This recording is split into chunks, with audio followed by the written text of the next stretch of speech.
Buongiorno e buon lunedì, buon inizio settimana a tutti, ultima settimana di luglio di fatto e insomma è un periodo, un'estate calda sotto tantissimi punti di vista, naturalmente quello climatico, ne parleremo a lungo nel corso di questa diretta, con una siccità che non molla la presa, anzi preoccupa molto, soprattutto l'agricoltura, ma anche calda e incandescente dal punto di vista politico, dopo le dimissioni del governo Draghi, l'avvio di fatto di una campagna elettorale tutta estiva che porterà i partiti all'appuntamento con le urne del 25 settembre per le elezioni politiche. Ci sono naturalmente lavori in corso all'interno di tutti i partiti politici per prepararsi, per essere pronti all'appuntamento elettorale. E allora iniziamo questa nostra diretta proprio con la politica per quanto riguarda Fratelli d'Italia, con le novità annunciate nel corso di una conferenza stampa conclusa pochi minuti fa a Mestre,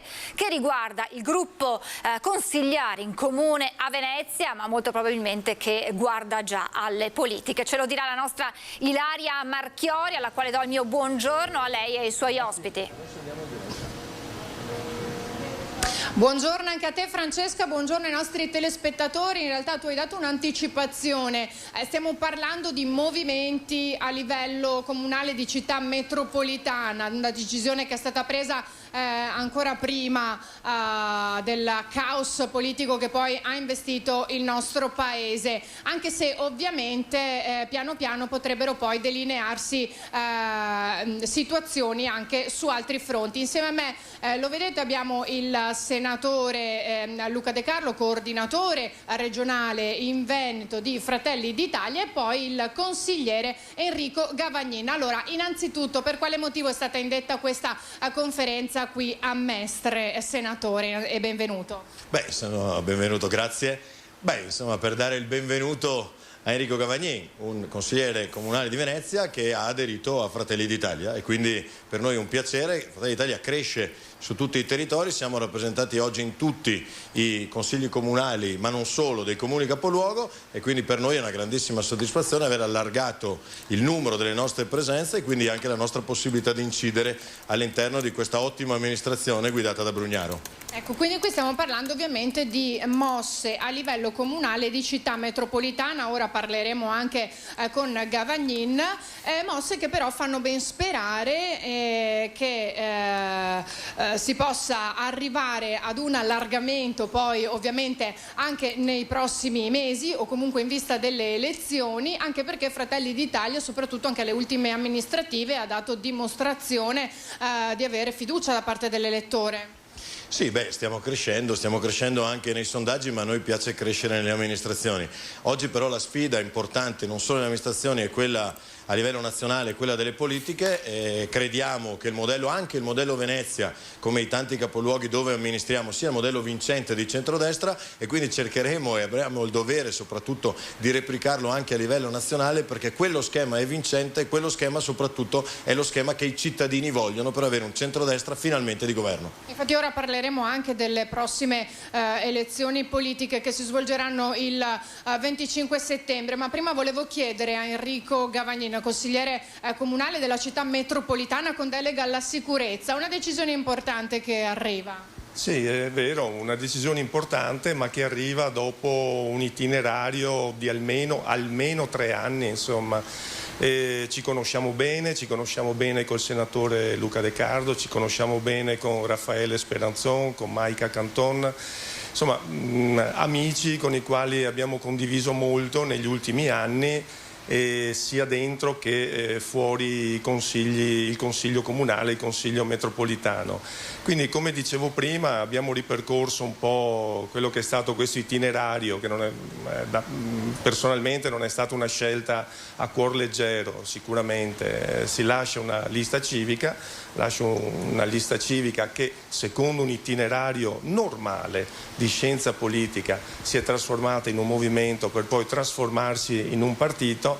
Ma a questo punto, nel momento della trasformazione in un partito, il mio sentiment è da un'altra parte, insomma. Quindi eccomi qui con Fratelli d'Italia, con i miei amici di sempre, sono pronto a dare quello che posso dare, insomma, un plus valore. Insomma, ecco, lei ha parlato di 3 anni di lavoro, una decisione dunque che è arrivata poi alla fine proprio in base a cosa l'ha spinta, cosa l'ha motivata, forse anche gli ultimi risultati, anche se ci lavoravate da più tempo. No, veramente personalmente non ho mai guardato i risultati anche dei sondaggi su Fratelli d'Italia. Avrebbe potuto avere anche il 2%, non sarebbe cambiato assolutamente nulla.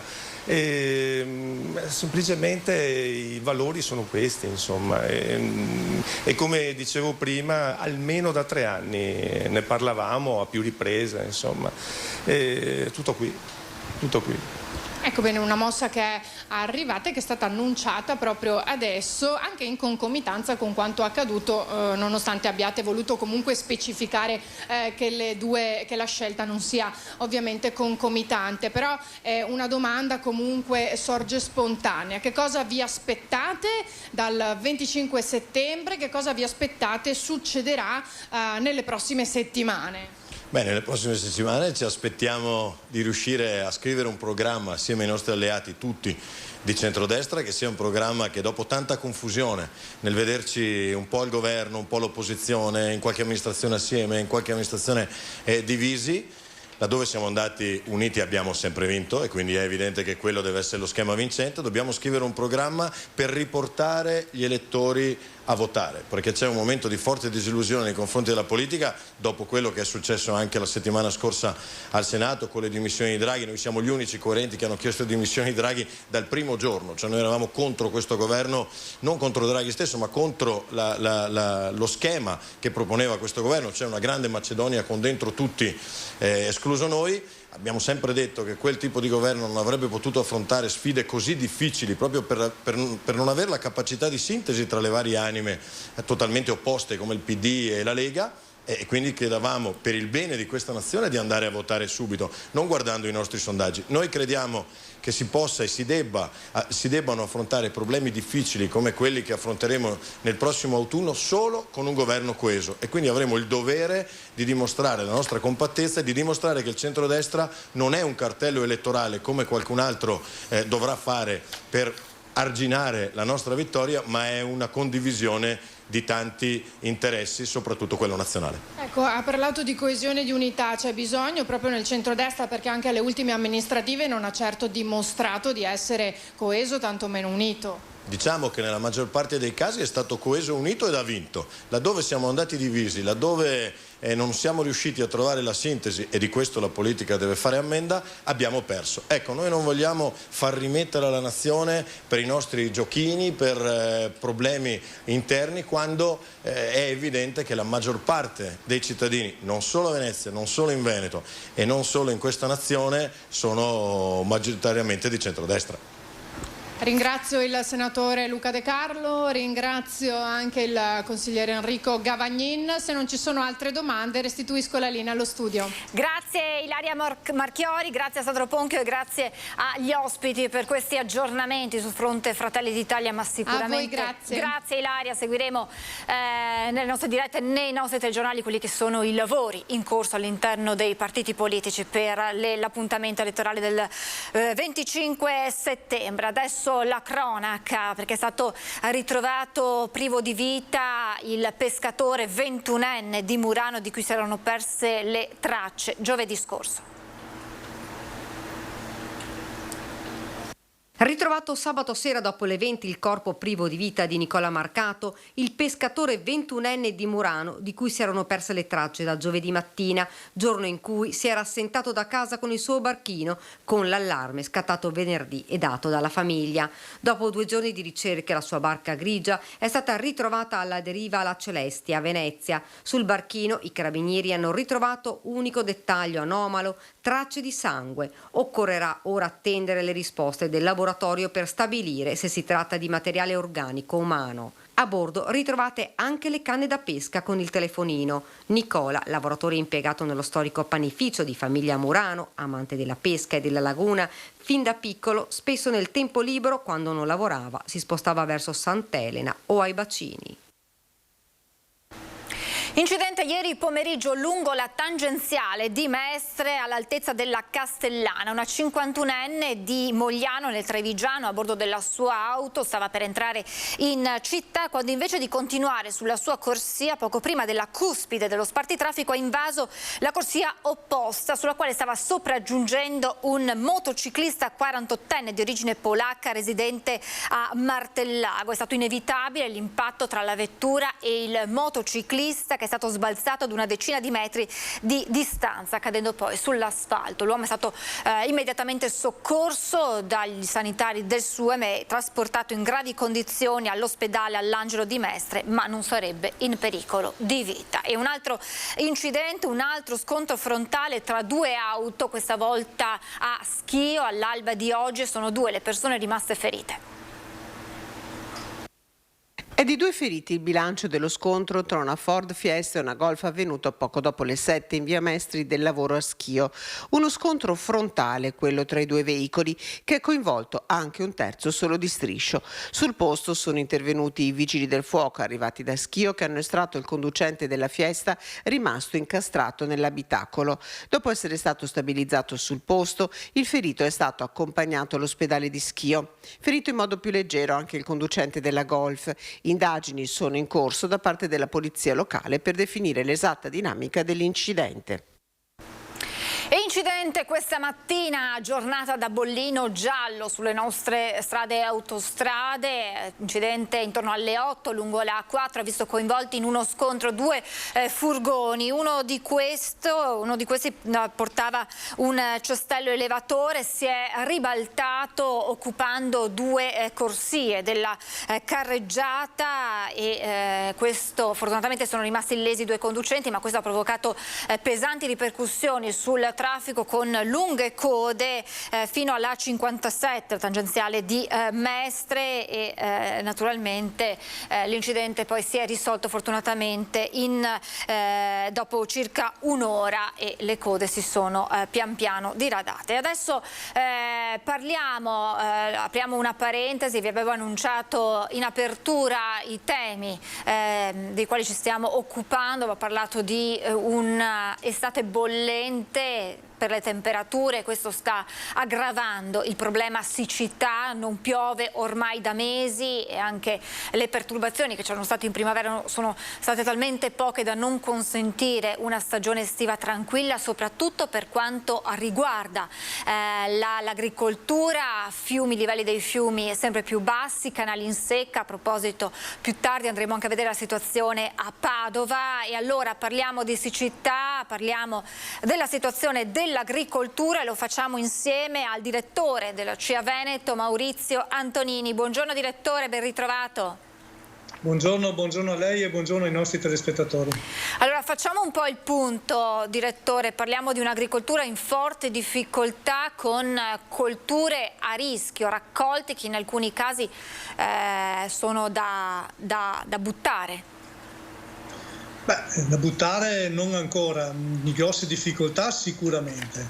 Abbiamo il settore dei seminativi, il mais, la soia, i prati e i pascoli che danno produzioni inferiori, superano addirittura il 50% delle produzioni.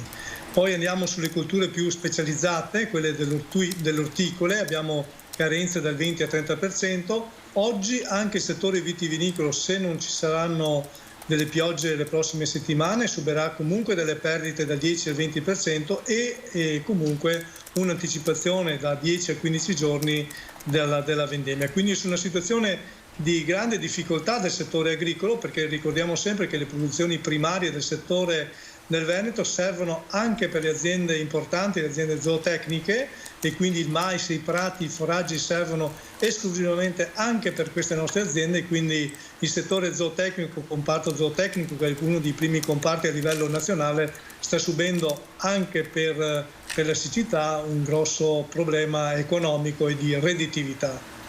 Ecco, allora, andando con ordine, direttore, lei ha messo molta carne al fuoco, mi aggancerei al discorso vendemmia. Qual è la situazione del settore in questo momento, e quindi vendemmia che verrà anticipata a quando, e avremo un prodotto più di qualità ma di minor quantità? Beh, sicuramente nel momento in cui c'è una riduzione della quantità del prodotto c'è una qualità maggiore per quanto riguarda il settore vitivinicolo, quindi oggi sicuramente la qualità è una qualità importante. Però vede, oggi le piante hanno bisogno di acqua per maturare, ma soprattutto anche per migliorare le loro caratteristiche organolettiche. Quindi se non c'è acqua nei vigneti, quindi oggi la vite ha bisogno di acqua per portare a maturazione l'acino, ma soprattutto per dare quelle caratteristiche organolettiche che poi vengono trasformate in vino, abbiamo anche una riduzione della qualità. Oggi questo abbiamo solo una preoccupazione per quanto riguarda una riduzione della quantità, ma non per quanto riguarda la qualità, che sembrerebbe una qualità eccellente come negli anni precedenti. Quantità, è possibile quantificare di quanto prodotto in meno dovremo fare i conti quest'anno? Beh, guardi, si stanno facendo oggi le prime analisi, abbiamo circa una riduzione del 10%, da 10 al 15% per quanto riguarda la quantità complessiva del prodotto vitivinicolo, e quindi una riduzione importante. Basti pensare che abbiamo circa 100.000 ettari nel Veneto per la produzione vitivinicola, e quindi abbiamo sicuramente una riduzione importante per quanto riguarda la quantità, e quindi anche per la remuneratività e la redditività delle nostre aziende agricole. Quando si vendemmierà, direttore? Dipende dai bianchi e rossi, e quindi c'è oggi una discrasia su questo, però già sul prosecco si fanno già le date della vendemmia, che verranno anticipate di circa 10 giorni, quindi verso il 14-15 di agosto si inizieranno le prime vendemmie. Cambiamo settore, lei prima faceva riferimento alla zootecnia e sappiamo quanto sia un settore pesantemente colpito, c'è un vero e proprio allarme legato anche alla produzione del latte, dei formaggi tipici del nostro territorio. È un allarme che aveva lanciato proprio dalle nostre telecamere anche l'assessore Caner, dicendo rischiamo di andare a prendere il latte all'estero tra qualche mese.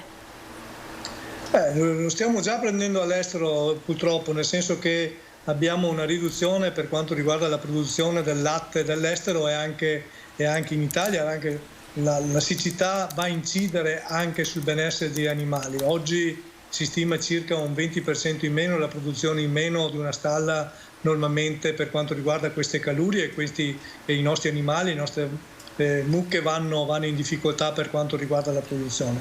Un settore lattiero-caseario in grossissime difficoltà economiche. Basti dare alcuni dati di qualche mese fa, insomma, per produrre un litro di latte si aveva un costo che variava dai 39 ai 42 centesimi, oggi supera abbondantemente i 50 centesimi al litro, quando viene pagato oggi alle aziende agricole un importo sicuramente inferiore ai 50 centesimi, anche se oggi, qualche giorno fa, sono stati fatti degli accordi nazionali in cui la vendita del nostro prodotto non deve essere inferiore ai 55 centesimi. Quindi una situazione, guardi, di difficoltà di un settore lattiero-caseario sempre chiamato per difendere il territorio, sempre chiamato a difendere le loro produzioni, ma che oggi sono in difficoltà. Ogni 10 aziende oggi una sta chiudendo, e quindi le aziende zootecniche oggi rivestono questo problema, sia per quanto riguarda le vacche da latte, sia per quanto riguarda anche gli allevamenti da ingrasso, e quindi la produzione di carne. E a cascata anche per quanto riguarda il settore caseario, naturalmente c'è una sofferenza che si ripercuote poi anche sui negozi, sulle attività commerciali, si riducono anche proprio gli ordini, le forniture da parte dei caseari, cioè si sta rallentando un po' sul prodotto che arriva poi alla fine nei negozi. Sì, sicuramente si sta rallentando il mercato del prodotto lattiero-caseario, ma questo si verificava anche negli anni scorsi. Però 3 secondi per spiegare anche queste situazioni di gravità del settore agricolo e di non consapevolezza del fatto del lavoro che oggi i nostri agricoltori stanno facendo. I nostri agricoltori, oltre a produrre alimenti primari, quindi in questo caso latte, ma anche altri alimenti, sono chiamati anche a svolgere dei ruoli importanti sul nostro territorio, importanti per quanto riguarda il paesaggio e per quanto riguarda l'attività territoriale che loro danno, e quindi il turismo è legato anche a questo, sono legati anche al grande lavoro che stanno facendo i nostri allevatori, i nostri agricoltori. Però vedete, oggi il nostro prodotto non viene pagato alla sufficienza per quanto riguarda il costo di produzione. Fatto 100 il valore finale, solo il 10% di quel valore va agli agricoltori. Ecco, è una catena che noi dobbiamo spezzare in maniera tale che all'interno di questa filiera ci sia la possibilità di remunerare, dare più contributo, più redditività alle nostre aziende agricole. Ecco, io penso che questo sia l'altro aspetto importante che nella normativa nazionale e nelle normative regionali noi dobbiamo incentivare, quindi più reddito all'interno della filiera alle nostre aziende agricole. Poi c'è tutto il discorso relativo al mais, direttore, anche in questo caso si parla di un'annata nera, ne aveva parlato prima. Ma guardi, per quanto riguarda il mais, noi siamo una delle regioni che producono più mais a livello nazionale. Oggi siamo in grosse difficoltà, abbiamo riduzione del 50% e oggi molte aziende non cercano di irrigare il mais per i grossi costi che hanno per fare questo tipo di operazioni culturali. L'anno scorso si spendeva sui 150 euro a ettaro per l'irrigazione, oggi supera i 400 euro a ettaro per l'irrigazione. Oggi abbiamo un mais che le nostre aziende hanno cercato di trinciare, fanno il trinciato nel più breve tempo possibile, ma però abbiamo intere aree in cui il mais è già ingiallito, è già portato alla fioritura e anche alla maturazione con perdite del 50%, e quindi sicuramente avremo una riduzione per quanto riguarda la produzione di mais e quindi anche una problematica per quanto riguarda le nostre aziende zootecniche non indifferente. In questo caso si deve intervenire con dei storni precisi e particolari per quanto riguarda la crisi della siccità, e quindi su questo chiediamo un intervento importante da parte del governo per remunerare le nostre aziende agricole che non tanto oggi ma fra qualche mese si troveranno di fronte. Direttore, la siccità colpisce anche la produzione di miele, soprattutto sui colli euganei. Ma guardi, la produzione di miele viene colpita su tutto il territorio nazionale, anche nei colli euganei. 8.000 sono le nostre aziende agricole a livello veneto che producono miele tra gli hobbisti e i professionisti. Oggi per alcune categorie, per alcun tipo di miele, quindi le miele di arcaccia, le miele di millefoglie, anche le miele di erba medica, abbiamo riduzione che superano il 50% di produzione di miele. Quindi le aziende mellifere quindi sono già in difficoltà. L'anno scorso vi era la difficoltà per quanto riguarda l'impollinazione, che era stata avuto una gravità per quanto riguarda quelle brinate tardive che si sono verificate, quindi anche l'anno scorso il nostro settore mellifero ha avuto grosse ripercussioni su questo, e anche quindi in questo caso, se si vuole mantenere vive le nostre aziende agricole mellifere, che sono punto importante, determinante per quanto riguarda le aziende e per quanto riguarda l'agricoltura, si dovrà intervenire per ristori importanti anche in questo settore. Direttore, c'era stato un allarme relativo alle vongole dalla CIA nazionale per quanto riguarda in particolare il delta del Po. Non so se c'è qualche fotografia per quanto riguarda la produzione veneta delle vongole, se ha qualche dato da darci. Lei sta facendo giustamente tutte le situazioni di gravità assoluta, e la ringrazio per questo, perché è importante anche i nostri telespettatori di conoscere la realtà del settore agricolo. Chiaramente il settore agricolo vuol dire anche pesca. Oggi il settore della pesca, soffre di una gravità assoluta che negli anni precedenti non c'era, che è il problema della siccità. E allora qualcuno si chiede: ma come potrebbe essere la siccità un problema per le vongole? Il fatto è che nel momento in cui abbiamo i fiumi Brenta, Adige e Po che scaricano poca acqua nel nostro mare, questa poca acqua vuol dire che sicuramente vi sarà una salinazione maggiore per quanto riguarda l'acqua del mare, e questo sta provocando una moria incredibile per quanto riguarda le vongole. e quindi oggi i nostri pescatori stanno subendo perdite che si aggirano dal 30 al 50% per la produzione di vongole, causate dalla siccità, causate dalla salinità, abbondanza che c'è nella salinità nel nostro Adriatico, e quindi per questo il settore della pesca è in settore di difficoltà. Anche perché stiamo dando queste informazioni, direttore, non per creare allarmismo, perché vogliamo essere negativi, ma per dare la fotografia della situazione, anche perché poi tutto questo si traduce in un aumento importante del prodotto finale che arriva sulle nostre tavole, che andiamo ad acquistare. Abbiamo visto un'inflazione galoppante con prezzi, ce ne rendiamo conto andando semplicemente a fare la spesa, prezzi dei prodotti sugli scaffali aumentati in modo molto importante, addirittura del 100% in alcuni casi.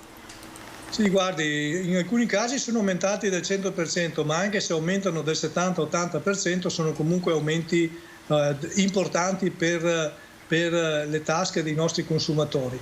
Ricordo sempre, l'ho detto prima e voglio risottolinearlo, che purtroppo questo aumento non è causato dall'aumento del reddito dei nostri agricoltori. Ai nostri agricoltori gli viene concesso il stesso valore del prezzo che era prima dell'inflazione. Oggi oltre all'inflazione abbiamo questo aumento dei prezzi e quindi le nostre aziende stanno subendo, anche le nostre aziende, anche il settore agricolo, tutto questo, e quindi su questo si deve intervenire con leggi specifiche.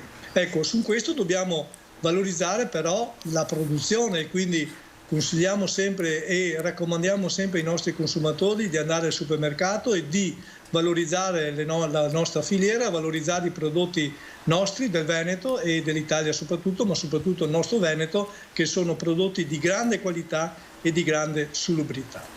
Assolutamente, è un consiglio importantissimo e che va sempre seguito quando si va ad acquistare dei prodotti da mettere poi, da portare poi sulle nostre tavole. Direttore, io la ringrazio davvero tantissimo, abbiamo fatto un'analisi a 360 gradi della situazione, molto importante per capire quello che sta succedendo, le ricadute della siccità sui nostri prodotti. Grazie davvero a Maurizio Antonini, direttore CIA Veneto. Grazie direttore, buon lavoro, a presto. Grazie a lei e averci permesso come agricoltura di dare il segnale, il senso della situazione del settore agricolo. Grazie a lei per voi. Grazie a lei per la disponibilità e per averci dato questi dati molto importanti. Buon lavoro direttore. Buon lavoro a lei. Grazie, noi ci fermiamo, c'è la pubblicità, torniamo tra pochissimo con molti aggiornamenti e tanti nuovi ospiti. A tra poco.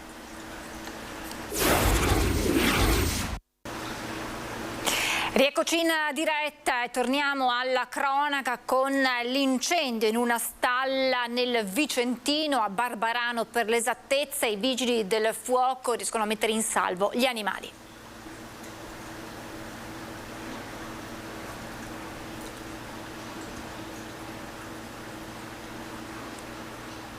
Barbarano Vicentino. Sono terminate le operazioni di spegnimento e di bonifica dopo l'incendio divampato nel fine settimana.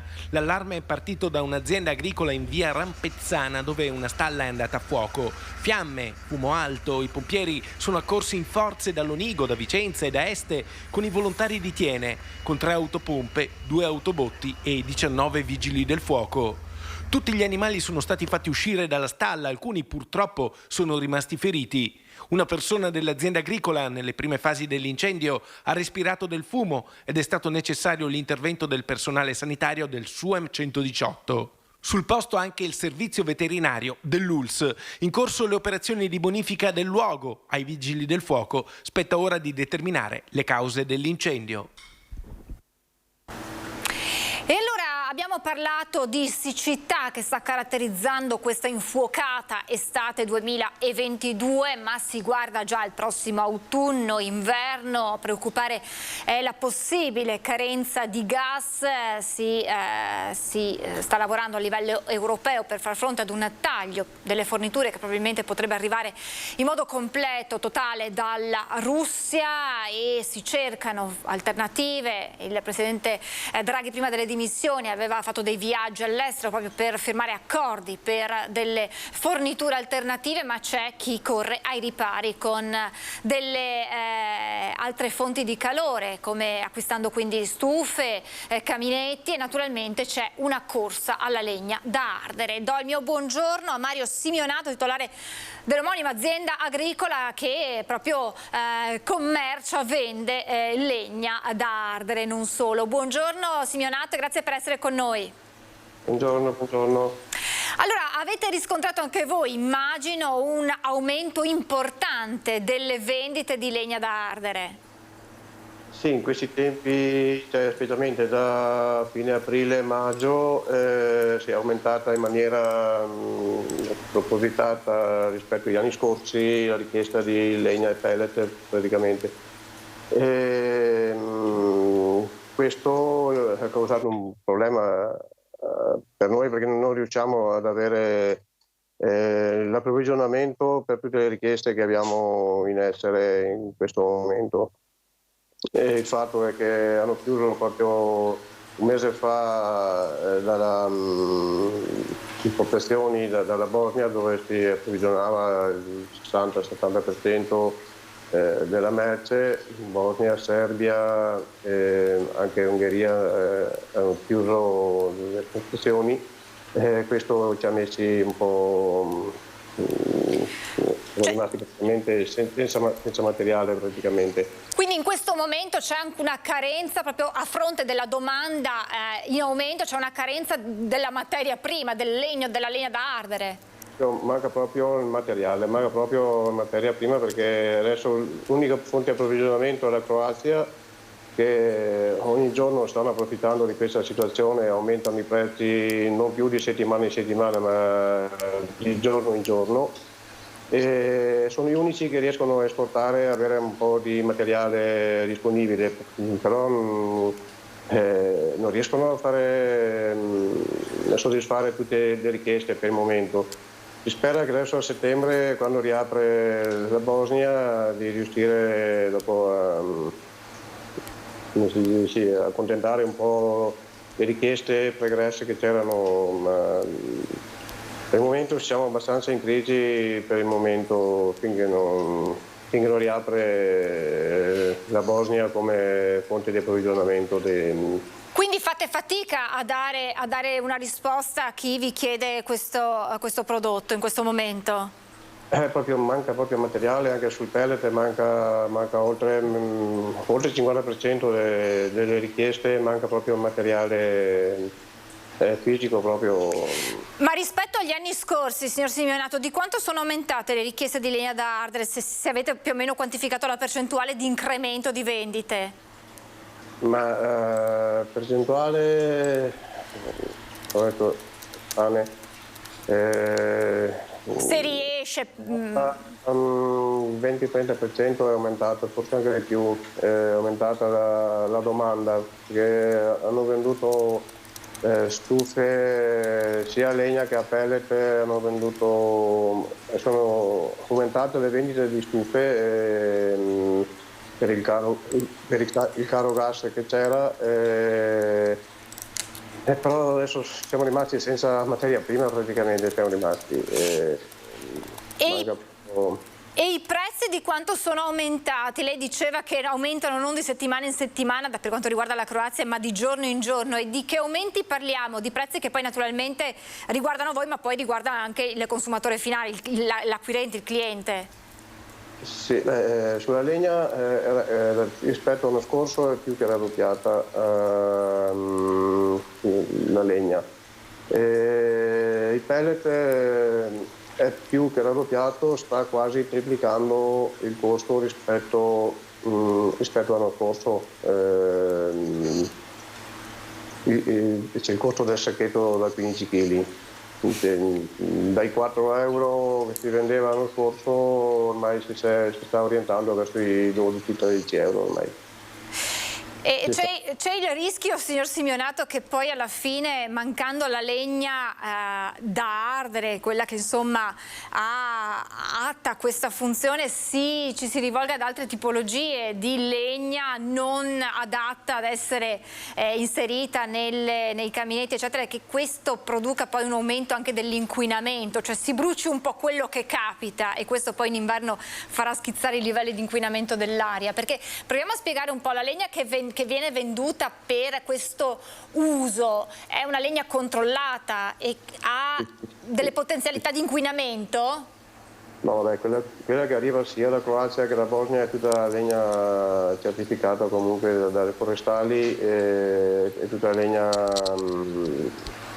che è sottoposta a controlli, non c'è problema, ma è che anche altro materiale non è che si trova. Qui in Italia non c'è nessuno che la mette sui bancali, non c'è manodopera, non sono organizzati per mettere la legna sui bancali qua da noi. Quindi che consigli possiamo dare a chi sta cercando disperatamente di aspettare settembre, di aspettare ancora un mese e mezzo più o meno? Sperando... Sì, non c'è alternativa perché proprio adesso tra le ferie che anche là in Croazia adesso molti fornitori chiudono questi 15-20 giorni e per forza si arriva a settembre perché non c'è altro alternativa praticamente che bisogna andare a settembre per forza. Chi ha fatto scorte è stato previdente ed è riuscito ad accaparrare la legna che magari a prezzi più convenienti, e invece chi sperava in un evolversi della situazione migliore dovrà aspettare, sperando che i prezzi non schizzino ulteriormente, perché questo poi è il rischio finale, che aumentino. La speculazione da parte dei fornitori è enorme, che non si riesce più a soddisfare neanche i clienti che avevano già prenotato la merce, perché ci sono ancora ordini di maggio da evadere, maggio-giugno, che allora si parlava di tutti alti prezzi e adesso si compra quasi 100 euro, 80-100 euro in più, non si riesce più a evadere questi ordini proprio per questa differenza prezzo che c'è adesso, e comunque manca proprio il materiale fisico, perché c'è tutta la provenienza dalla Bosnia adesso che è bloccata per 3 mesi e che è quello che fa la differenza, insomma. Grazie davvero, grazie Mario Simeonato, grazie per averci dato degli aggiornamenti anche da questo punto di vista. Bisogna dunque pazientare, aspettare qualche mese sperando che arrivino le nuove forniture di legna dall'estero e che i prezzi non siano inavvicinabili. Grazie davvero Mario Simeonato e buon lavoro naturalmente, a presto, grazie. Grazie, questa insomma è la situazione, abbiamo detto, preoccupa quella che sarà la situazione in autunno e inverno per quanto riguarda le forniture di gas. Anche da questo punto di vista si attendono rincari molto importanti, e dall'altra, appunto lo avete sentito, se si cercano delle fonti di calore alternative, però non significa risparmiare, anzi insomma avete sentito di quanto è aumentato il costo della legna da ardere, adesso manca sul mercato, si dovranno attendere le nuove forniture, ma c'è sempre il rischio speculazione in questi casi. Cambiamo argomento, parliamo di virus West Nile, l'altra emergenza anticipata rispetto alle estati scorse, proprio legato anche al gran caldo, un'emergenza che preoccupa le aziende sanitarie venete, e gli esami di laboratorio hanno confermato i 3 casi di West Nile nella Marca trevigiana, 2 dei quali sfociati nel decesso dei pazienti contagiati. Le analisi di laboratorio hanno confermato che i 2 decessi, quello di un 73enne di Merlengo di Ponzano Veneto e quello di un 87enne di Salgareda, avvenuti nei giorni scorsi all'ospedale Cafoncello di Treviso, sono da attribuire alla febbre del Nilo, infezione trasmessa dalla puntura di zanzara che può portare all'encefalite. Confermato anche un terzo caso in un paziente di 72 anni di Cessalto che però è già in ripresa. Purtroppo abbiamo avuto questi 2 decessi di persone che avevano anche altre patologie e che quindi purtroppo non sono riusciti ovviamente a difendersi rispetto all'encefalite e quindi abbiamo avuto un caso invece di un 70enne che è a domicilio, credo stia già addirittura bene. Altri casi non abbiamo avuto, anche perché poi l'allarme che è stato fatto dal Dipartimento di Prevenzione e che hanno subito recepito i sindaci è quello di stare attento, di sensibilizzare la popolazione. Necessario per contenere la diffusione del virus West Nile, limitare al massimo la stagnazione dell'acqua in sottovasi e recipienti per evitare la deposizione delle uova delle zanzare, così come cercare di tutelare gli anziani e i soggetti fragili utilizzando scrupolosamente le zanzariere e repellenti sulla pelle in caso si debba uscire all'imbrunire. L'intervento dei pompieri nel Padovano a Campodarsego, dove ha preso fuoco un compattatore di rifiuti in un'isola ecologica all'interno della Carraro.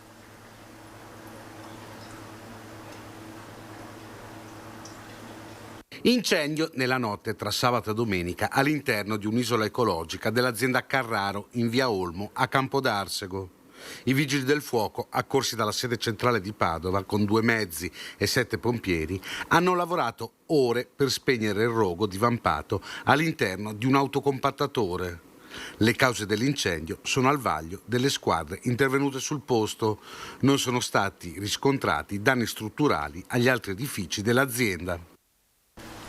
Restiamo a Padova, dove un uomo sotto i fumi dell'alcol ha imbracciato un'ascia e ha seminato il panico all'Agrishow.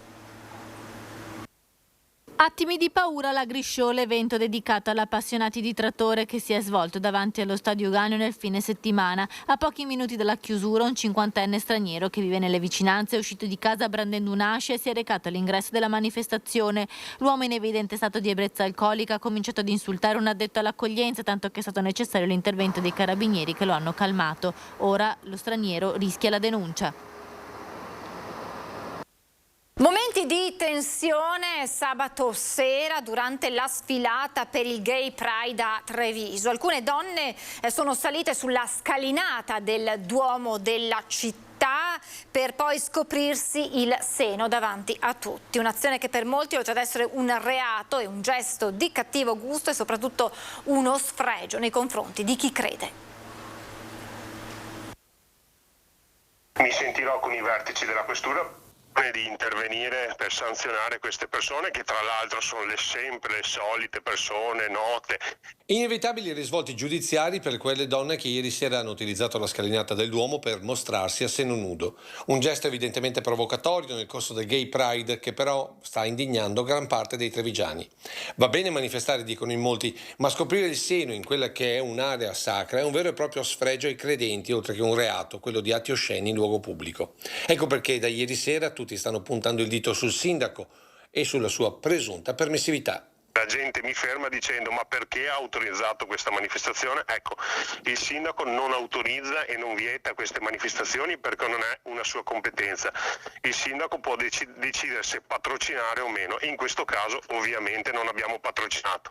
Per quanto riguarda il passaggio davanti al Duomo è una responsabilità specifica dei manifestanti e per questo mi appello al questore perché venga fatta chiarezza su quella situazione antipatica e irrispettosa che è venuta a crearsi in città. Resta da capire come mai queste donne non siano state fermate prima o comunque coperte dal personale della questura durante l'esibizione. E mentre la diocesi mantiene la consegna del silenzio, diversa rispetto al sindaco la lettura delle opposizioni in consiglio comunale. Una forma di libertà uno la deve anche esprimere nel massimo della libertà, per cui io ritengo che le manifestazioni, purché non tocchino le sensibilità delle persone, hanno comunque diritto di essere fatte e io ero anche perché loro potessero esprimersi per la via della città. Il Duomo sappiamo che è insomma un luogo sacro, quindi va rispettato e su questo potevano magari essere più attenti. Nel complesso però il fatto che ci sia stata una parte della città che ha voluto comunque manifestare. Io ho visto anche il passaggio, ero anche all'inizio della manifestazione, ho visto che c'era gente che li guardava un po' stranita, anche un po' divertita. Penso che comunque sia stato un messaggio che hanno voluto dare sulla piena libertà dei diritti. Poi le tette al vento magari sul Duomo potevano essere coperte in altro modo. È iniziato in questo fine settimana il grande esodo estivo, saranno 5 le giornate da bollino rosso, lungopassante e tangenziale di Mestre. Primo sabato del grande esodo estivo, traffico sostenuto lungo le nostre strade e autostrade, dove si è registrato qualche rallentamento in A4 tra Padova Est e il bivio con la 57 in direzione Trieste. Flussi sostenuti anche in direzione Milano, alla barriera di Venezia Mestre, sempre lungo la 57, attese tutto sommato brevi, dove è stato registrato il transito di 12.000 veicoli in uscita, sostanzialmente simili rispetto al sabato omologo del 2021.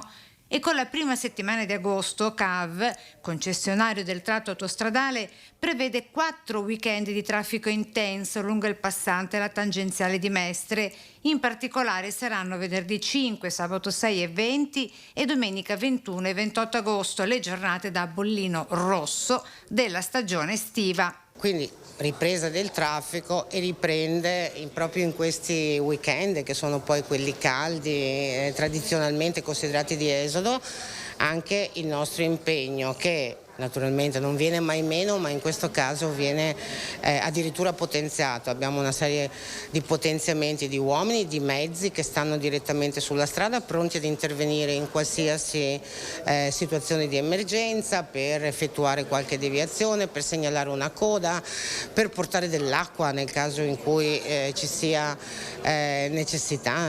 12.000 le bottigliette d'acqua che CAV mette a disposizione dei viaggiatori in caso di necessità. Caffè offerto inoltre a partire da questo fine settimana e così per tutti i weekend di agosto per chi viaggia da mezzanotte alle 5 del mattino nelle aree di Arino Est e Ovest. Predisposto un presidio fisso della Croce Rossa con ambulanza sempre in corrispondenza dell'area di servizio di Arino Est, con CAV che aderisce inoltre anche quest'anno alla campagna di EMPA contro l'abbandono degli animali domestici. E sono stati potenziati anche i controlli e le pattuglie della Polstrada con la collaborazione degli agenti della giudiziaria lungo le aree di sosta. Con l'avvio del grande esodo estivo potenziati i servizi di controllo e le pattuglie della Polstrada di Venezia, grazie anche, il caso di dire, al servizio devozionale dei tanti agenti di polizia, e ciò al fine di garantire un viaggio sicuro agli automobilisti. Sia per avere un'efficacia deterrente, quindi per evitare comportamenti scorretti e quindi verificarsi di incidenti, ma anche come effetto poi repressivo nel caso in cui le condotte violano le norme del codice della strada. A tutela dei tanti turisti italiani come stranieri, con i colleghi della stradale presenti inoltre in Borghese agenti della polizia giudiziaria lungo le aree di servizi in autostrada, per evitare furti o altre azioni criminose nei veicoli che sono in sosta. Di seguito i consigli della Polstrada per tentare di prevenire incidenti dovuti anche alla distrazione mentre si è alla guida. La distrazione è una delle cause principali degli incidenti stradali. Distrazione determinata non solo dall'utilizzo del telefono cellulare per parlare, ma anche dal fenomeno del cosiddetto multitasking, cioè utilizzare il telefono anche per navigare sui social, per scrivere messaggi, addirittura per leggere dei libri digitali. Alla guida la parola d'ordine è prudenza e rispetto delle regole del codice della strada. Inoltre ricordiamo che è obbligatorio indossare la cintura di sicurezza non solo sui sedili anteriori ma anche in quelli posteriori, assicurare i bambini negli appositi seggiolini e rialzi in base al peso e all'età, mantenere la distanza di sicurezza, non impegnare la corsia di emergenza se non in caso di guasto o di malore, impegnare invece la corsia di destra in caso di marcia lenta per evitare il congestionamento quindi del traffico, e soprattutto fermarsi nella prima area di sosta, di parcheggio, ai primi cenni di sonnolenza per riposarsi, per prendere un caffè. Parliamo di Covid, la curva è in discesa fortunatamente, ma si guarda all'autunno e si continua con un'unica raccomandazione: vaccinarsi. E allora facciamo il punto insieme al dottor Andrea Rossanese, esperto in vaccinazioni dell'IRCCS Sacro Cuore Don Calabria di Negrar. Buongiorno dottore, grazie per essere con noi. Buongiorno anche a tutti voi, grazie per l'invito. Allora, dottore, facciamo il punto. Intanto quarta dose. Sappiamo essere avviata ormai da tempo la quarta dose per i più fragili e poi è stata aperta anche ad altre fasce di età ed è raccomandata proprio per questa fascia di popolazione, per proteggersi soprattutto dalle forme gravi del virus. Sì, lei ha detto proprio bene. Abbiamo capito nel tempo che i vaccini che ci sono stati messi a disposizione dagli studi scientifici che si sono succeduti e che hanno reso possibile la loro disponibilità in tempi così rapidi non sono estremamente efficaci nella prevenzione dell'infezione. Abbiamo tutti avuto la contezza, conosciamo di sicuro qualcuno se non noi stessi, che nonostante le dosi di vaccino raccomandate si sono beccati lo stesso il virus SARS-CoV-2. Questo non significa, come lei giustamente sottolineava, che il vaccino non sia importante e non funzioni. Semplicemente ci dice che non è in grado di proteggere completamente dall'ingresso del virus nel nostro organismo, però abbiamo dati molto solidi che ci dicono che una buona vaccinazione aiuta ad evitare i casi più gravi, che significa soprattutto l'ingresso nella camera di rianimazione, nelle sale di terapia intensiva e ovviamente la morte. Dottore, io anticipo la domanda che le avrei fatto successivamente, perché si parla molto di vaccino per la variante Omicron. Sappiamo che poi la variante Omicron ha avuto tante altre sottovarianti, ormai siamo arrivati quasi alla Omicron 5 se non ricordo male. E allora molti, soprattutto chi deve ancora magari iniziare il ciclo vaccinale e abbiamo visto che anche le prime dosi, insomma i numeri sulle prime dosi sono improvvisamente, si sono rialzati, quindi c'è stato un ritorno alle vaccinazioni da Covid. Molti dicono magari aspetto l'autunno quando arriverà questo nuovo vaccino per la Omicron e così sono completamente coperto e sono più sicuro di non ammalarmi. Lei alza gli occhi al cielo per dire che non è una considerazione, mi sembra di leggere dalla sua espressione che non è una considerazione così tanto corretta quella che alcuni stanno facendo in questo momento. Anche perché forse l'informazione, ancora una volta, l'informazione che arriva relativa a questo benedetto Covid non è un'informazione ben veicolata. Cerchiamo di far chiarezza allora. Certo, siamo qui almeno con questa finalità. Vorremmo tutti, io per primo, lei insieme con me, che potessimo avere a disposizione un vaccino, mi passi l'aggettivo un po' banale, miracoloso, e cioè fatto il quale, risolto il problema, non ci pensiamo più. Così non è. Ciò che noi abbiamo a disposizione è molto, tantissimo, è un enorme aiuto, ma non è questo supposto miracolo che potremmo desiderare da così tanto tempo.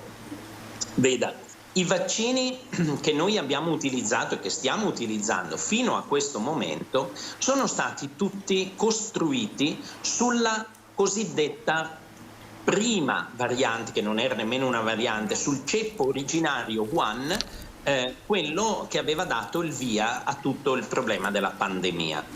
A mano che il virus intelligentemente è cambiato, è mutato e ha prodotto le sue varianti, in qualche modo si è reso un po' più resistente ai vaccini che noi avevamo a disposizione, anche se si è visto, e su questo non ho timore di essere smentito, che i vaccini, lo dicevo anche prima, hanno protetto enormemente dalle forme gravi e hanno salvato moltissime vite umane. Il cosiddetto vaccino contro le nuove varianti non è basato sull'ultima variante di grido, la BA.5 di Omicron, ma è basato su una variante successiva a quella originaria di Wuhan, per la quale si è visto che aumenta la disponibilità di anticorpi nei confronti del virus che riescono ancora una volta a ridurre in maniera straordinariamente importante e significativa le forme gravi. Anche con il vaccino autunnale cosiddetto sulle nuove varianti non avremo la protezione completa, totale, assoluta dall'infezione. Il virus potrà ancora entrare nel nostro organismo attraverso il naso o la bocca e albergare nelle vie respiratorie, ma se noi avremo un'immunità sostenuta da multiple dosi di vaccino, allora potremo essere ragionevolmente tranquilli sul fatto di non evolvere verso forme più gravi o di aver addirittura bisogno delle cure più intensive. Questo vale per tutti, ovviamente in maniera più specifica per le categorie fragili. Ecco perché non può essere sufficiente affidarsi solo al nuovo vaccino, perché si cadrebbe in poco tempo nei medesimi limiti nei quali siamo caduti con il vaccino costruito sulla prima variante, ma ciò che fa la forza è proprio la sommatoria di tutte le vaccinazioni che si sono succedute nel tempo in questo anno e mezzo o, ora che ci arriveremo, paio d'anni. Quindi, dottore, in poche parole, mi corregga se sbaglio, comunque sia, per evitare un'evoluzione grave della malattia che ci porta poi in ospedale, in terapia intensiva, perché poi alla fine è questa la preoccupazione, quella di andare di nuovo a congestionare gli ospedali e di avere forme gravi della malattia, l'importante è vaccinarsi, anche con i vaccini attualmente utilizzati. Assolutamente sì, qualsiasi studio che si può reperire in letteratura ci aiuta a rafforzare la nostra conoscenza su ciò che fanno i vaccini e sulla loro assoluta bontà nei confronti della protezione dalle forme gravi e dalle forme letali. Poi lì mi fermo, nel senso che, e lo dico per l'ennesima volta, il miracolo da un vaccino non ce lo possiamo aspettare. Allora, dottore, io le chiedo, lei riesce a pazientare un paio di minuti che ho un collegamento con un collega per un aggiornamento di cronaca? Riesce a stare in linea? Altrimenti finisco con lei e poi mi dica lei, non voglio approfittare. Allora, guardi, pochissimi minuti, do la linea al nostro collega Francesco Rattai da Padova, perché ci fa vedere, camminando all'interno probabilmente di un canale in secca, la situazione che era stata proprio anticipata dai colleghi di Padova sabato su quella che sarebbe stata l'evoluzione della siccità sui canali interni della città di Padova. Buongiorno Francesco e raccontaci dove sei. Buongiorno Francesca, dici bene, siamo proprio all'interno del ramo maestro dei canali di Padova. Lo vedete, è una distesa di terra, non c'è più acqua. Quella poca acqua che c'è all'inizio è stagnante, è ferma, non arriva a diffondersi su tutti i canali. Ci sono poche pozze. Ora con il collega Federico Cibotto facciamo proprio una camminata sopra quello che era il letto del canale. Adesso è completamente secco. In alcuni punti si sta addirittura già crepando perché la situazione è così da parecchio tempo. Qui il terreno è leggermente umido ma si sta asciugando e siamo di fronte a una cosa che a Padova non si era mai vista.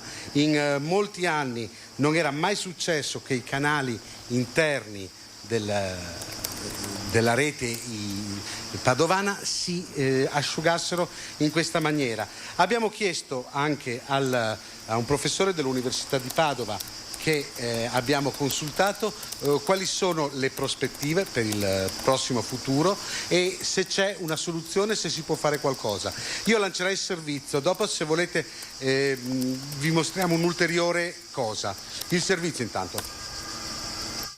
I canali interni padovani sono praticamente senza acqua e questo è un problema non soltanto per la fauna ittica che di acqua ha bisogno, ma anche per le persone, nel senso che la poca acqua che c'è non è solo di origine fluviale, ma anche dovuta a pochi scarichi fognari non censiti che finiscono nei canali, degradando ulteriormente la qualità dell'acqua, che è già bassa inevitabilmente perché l'acqua è poca.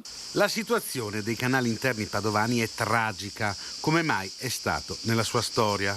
L'acqua scarseggia ovunque e le piogge annunciate non saranno risolutive del problema. Quello che bisogna fare urgentemente è cercare di rimettere acqua nei canali, ad esempio pompandola dal Bacchiglione per superare lo scalino che è presente all'imbocco dei canali del centro storico di Padova e quindi al Ponte dei Cavai. L'utilizzo di idrovore per scaricare acqua è una misura estrema, mai provata prima, è necessaria anche per evitare che nelle pozze d'acqua che restano si formi l'ambiente ideale per la proliferazione delle zanzare. Una volta che l'ecosistema dei canali cittadini viene sconvolto nel modo in cui sta venendo sconvolto, per ritornare ad avere un ecosistema sano ci vorrà qualche anno e al di là di questo in questo momento c'è l'emergenza proprio urgente delle condizioni igienico-sanitarie, delle zanzare che ha citato lei, della qualità dell'acqua che ho citato io, che va affrontata il prima possibile. Ecco, lo diceva il professore, il punto importante è questo. Quello che vedete è il Ponte dei Cavai, quello che incrocia il Bassanello con Via Goito. Da quella porta lì entra l'acqua. Lo scalino però non permette il deflusso abbondante perché il livello anche del Bacchiglione è molto calato. Il professore proponeva appunto con delle pompe idrovore spostare dell'acqua dal canale Bacchiglione alla rete interna per permettere appunto un minimo flusso di acqua. Dal letto del ramo del Bacchiglione ti ripasso la linea, Francesca, se hai domande. Grazie davvero Francesco, significativo e impattante, lo devo ammettere, visto da qua, quindi immagino quando lo sia di persona, vedere la situazione che rende proprio l'idea della gravità della siccità nel nostro territorio. Grazie davvero a Francesca Ratai, naturalmente buon lavoro questa sera nelle edizioni serali dei nostri telegiornali, il video racconto del nostro collega dai canali interni di Padova. Torniamo a parlare, mi scuso ancora per l'attesa, lo ringrazio, con il dottor Andrea Rossanese.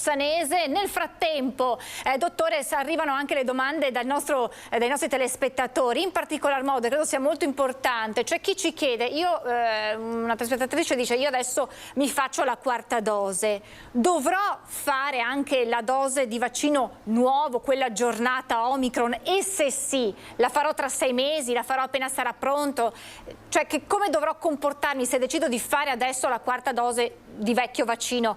Non è molto scientifica questa denominazione di vecchio nuovo vaccino, ma è tanto per capirci. No, ho capito perfettamente la domanda del nostro ascoltatrice.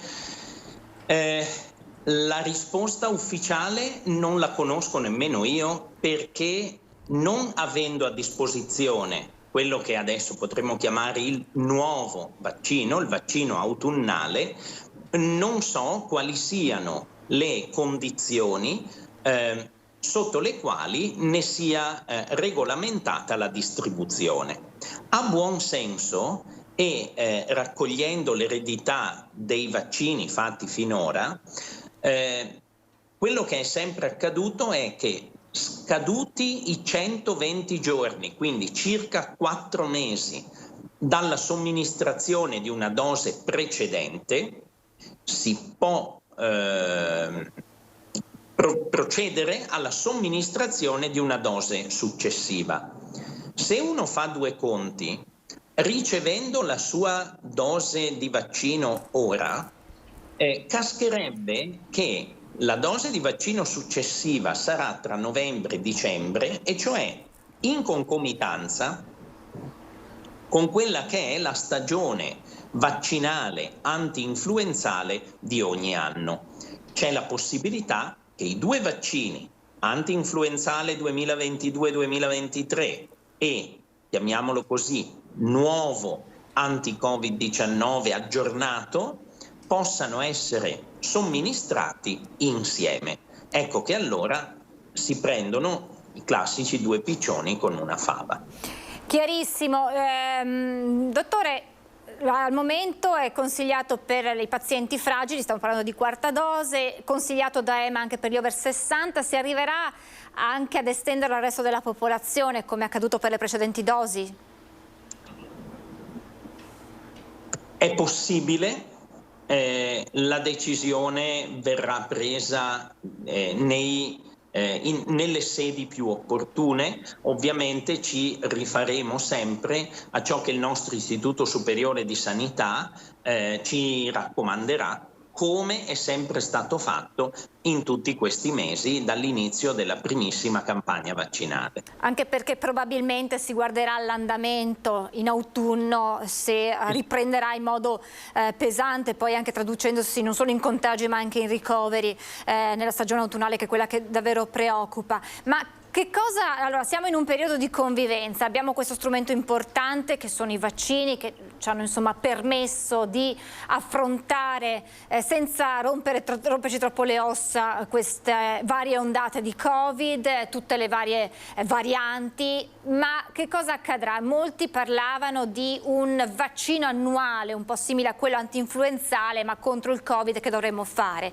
Si parla invece di un richiamo dopo 4 o 6 mesi. Si è capito come sarà questa convivenza dal punto di vista della protezione tramite il vaccino dal Covid?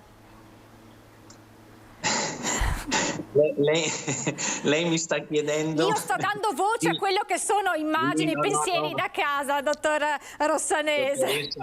Vanni, ne lei approfittiamo della sua presenza in modo completo. Se io avessi questa sorta di sfera di cristallo che mi permette di vedere nel futuro, sarei capace di rispondere un po' meglio a questa domanda che lei mi fa ad alta voce, ma che moltissime altre volte mi è stata posta dai pazienti che ho incontrato, ma anche dai vicini di casa, dalle persone che incontro al supermercato e via dicendo. Non lo so, ma come non lo so io, non lo sa nessuno. Nessuno di noi sa a questo punto come si potrà comportare il virus SARS-CoV-2. Nessuno di noi avrebbe potuto immaginare una tale congerie di varianti successive che si sono fatte strada l'una dopo l'altra per bucare la vulnerabilità della popolazione. C'è la concreta possibilità che si possa arrivare, diciamo a regime, ad una sorta di vaccino periodico, annuale, biennale, non lo so, così come capita per il vaccino antinfluenzale. C'è la possibilità che si debba aggiustare il vaccino periodico sulla variante predominante del momento, esattamente come anno dopo anno si fa nei confronti del vaccino dell'influenza, basandosi sul ceppo maggiormente in circolazione per quell'annata lì. C'è sempre anche se è un po' piccola, la possibilità che sto virus si stanchi ed, esattamente come è accaduto per altri virus nel passato, smetta di dar fastidio alla razza umana. Ci credo poco. Però questa piccola possibilità ce la lasciamo lì come piccola speranza da poter custodire. Ben venga che ci siano anche i vaccini periodici, i vaccini annuali, che ovviamente, a patto che non compaiano diffusioni drammatiche come quelle cui abbiamo assistito nel passato, che saranno fortemente raccomandati e suggeriti alla popolazione vulnerabile e saranno semplicemente consigliati a tutta la popolazione generale, ma senza obblighi particolari, esattamente come capita per il vaccino anti-influenzale. Questo è un po' lo scenario che mi sembra di intravedere come più plausibile. E noi intanto ci appigliamo a quella piccola speranza di poter salutare definitivamente. La teniamo lì, come ha detto lei, e non si sa mai che insomma si avveri. Io la ringrazio davvero tantissimo perché ci ha fatto molta chiarezza a me personalmente, ma anche ai telespettatori a casa su questi vaccini che restano comunque insomma consigliabili, perché hanno dimostrato come siano al momento, oltre a tutte quelle misure di precauzione, l'unica arma per convivere in modo un po' più sereno con il Covid. Grazie davvero al dottor Andrea Rossanese e torneremo a disturbarla, dottore, per nuovi aggiornamenti e per chiarirci ancora di più le idee in futuro, quando poi l'autunno arriverà e vedremo come andrà la situazione. Grazie davvero, dottore, buon lavoro, a presto. Grazie, buona estate a tutti voi. Grazie anche a lei, dottore. Insomma, abbiamo fatto anche il punto sulla questione quarta dose, vaccini anti-Covid, perché insomma i numeri sono di nuovo importanti per quanto riguarda la campagna vaccinale anche in Veneto. Si torna a vaccinarsi, fortunatamente la curva sta scendendo, abbiamo scavallato insomma il picco di questa nuova ondata estiva e anche inusuale, perché le estati scorse ricordavamo come i contagi si erano praticamente azzerati, invece proprio a causa di questa variante molto contagiosa abbiamo scoperto anche questo nuovo scenario. Ormai il Covid ci ha preparati ad essere pronti a tutto e ogni mese cambia qualcosa, insomma abbiamo capito come vaccinarsi, vaccino nuovo, vaccino vecchio, l'importante è essere immunizzati almeno per proteggersi dalle evoluzioni, delle forme gravi del virus. Saluto, do il mio buongiorno al sindaco di Ponte di Piave Paola Roma, ma anche neopresidente dell'Associazione Comuni Marca Trevigiana da pochissimi giorni, quindi complimenti per questo nuovo incarico, sindaco, buongiorno. Buongiorno Francesca, buongiorno a tutti e grazie. Sì, davvero un nuovo incarico con questa associazione che appunto è storica proprio perché è nata nel secondo dopoguerra del 1945, ma oltre a me insomma con la vicepresidenza Maria Rosa Barazza e poi altri colleghi che compongono appunto il consiglio direttivo e con i quali lavoreremo di squadra, oltre alla presidente anche del BIM. Poi il braccio operativo dell'Associazione Comuni, il Centro Studi Marca Trevigiana, che vede appunto come presidente il collega Marco Della Pietra e vicepresidente Emanuele Crosato, sindaco di Cessalto, e poi ovviamente altri colleghi e le altre parti che compongono appunto il direttivo. È un momento non certo facile per voi sindaci, perché insomma sono tante le sfide, tante le questioni aperte sul tavolo. Allora iniziamo dal tema che è stato centrale in questa nostra diretta, ed è quello della siccità, perché è un problema molto importante che preoccupa. E quindi da questo punto di vista che novità ci sono e come state lavorando, sindaco? Guardi, sicuramente sotto questo aspetto è diventato importante anche l'intervento che il Consorzio di Bonifica ha dato proprio come misure per intervenire rispetto a questo, e anche con l'alternanza delle giornate nelle quali appunto intervenire, e quindi i vari cittadini che appunto devono utilizzare la rete idrica possono utilizzarla rispetto a questo. Vorrei ricordare che appunto una cosa diversa invece tutta quella parte che riguarda la risorsa acquedottistica. È importante ricordare che questo tipo di criticità non lo rileviamo solo nel settore vitivinicolo, appunto con la cultura che abbiamo, ma anche con tutte quelle culture come il mais e la soia che comunque hanno anche avuto, oltre alla situazione in cui sono state seminate dove c'era appunto una mancanza, una carenza d'acqua, anche adesso proprio la situazione relativa a questo che rappresenta anche questo uno degli interventi che ci sono sul nostro territorio di maggiore importanza. Sicuramente diciamo anche la raccolta del frumento che è già avvenuta, ovviamente è continuata, ma ovviamente sappiamo benissimo quali sono stati gli esiti esiti di questo. Sicuramente diventa anche fondamentale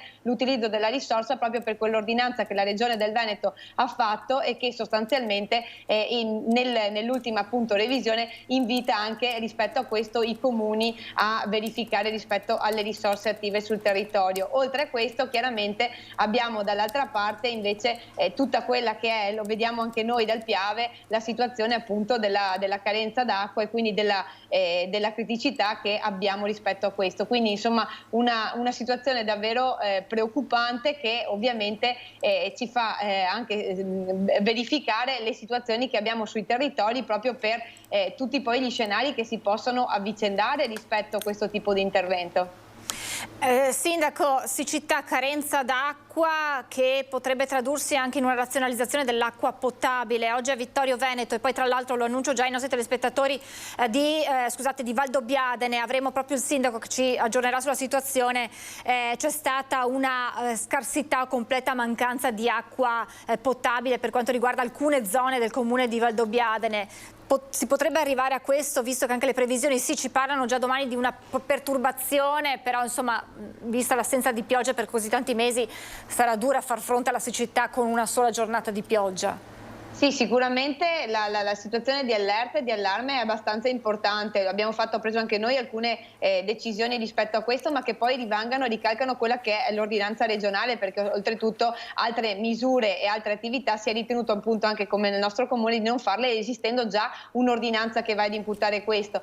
Tra le altre cose, insomma, ci troviamo con la situazione della carenza d'acqua, ma dall'altra parte anche la situazione critica collegata appunto anche ai vigneti con la flavescenza dorata, che come avevamo detto già sta anche nel nostro territorio creando ovviamente delle situazioni molto particolari e sulle quali insomma si fa veramente appello agli agricoltori, poiché insomma questa è sicuramente una delle necessità e delle criticità che vediamo più importante, anche perché si tratta di un intervento che andrebbe poi a tagliare ovviamente delle parti dei vigneti con un moltiplicatore 10, tenendo presente che appunto se vengono fatti i trattamenti da una parte ma nel vigneto vicino non vengono fatti, chiaramente questo causa diversi danni anche alle culture vicine. Quindi credo che ci troviamo veramente in una situazione molto particolare, nella quale sicuramente siamo tutti incentrati nel cercare di capire quali sono gli scenari del territorio. Io parlo per esempio del mio comune, che per la maggior parte ovviamente ha come intervento particolare quello collegato all'agricoltura e quindi rappresenta quasi l'80% del nostro territorio.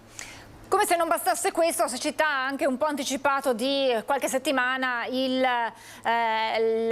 l'allarme West Nile, si moltiplicano i casi, i contagi un po' in tutto il Veneto, e voi come sindaci siete impegnati in collaborazione con le ASL per l'opera di disinfestazione. Sì, sicuramente già a maggio noi avevamo già inviato all'azienda sanitaria e poi con i colleghi ci eravamo già confrontati anche all'interno della conferenza dei sindaci proprio per quei trattamenti di disinfestazione che vengono programmati sulla base di un calendario regionale che stabilisce quando farli, e quindi appunto da maggio fino ad ottobre, con interventi sui nostri territori. Sicuramente sono le buone prassi ovviamente che già il direttore dottor Benazzi aveva già ricordato. Ovviamente non c'è un vaccino per la febbre West Nile, però la miglior forma di prevenzione consiste soprattutto ovviamente nel ridurre l'esposizione alle punture delle zanzare, nel tenere sotto controllo appunto i focolai delle caditoie e nello svuotare i sottovasi e le raccolte d'acqua quotidianamente. Sicuramente questo tipo di intervento è diventato importante proprio perché su questo l'azienda sanitaria, su questo come sulla parte delle zecche, sono stati fatti dei corsi oltre che con i nostri collaboratori dei comuni,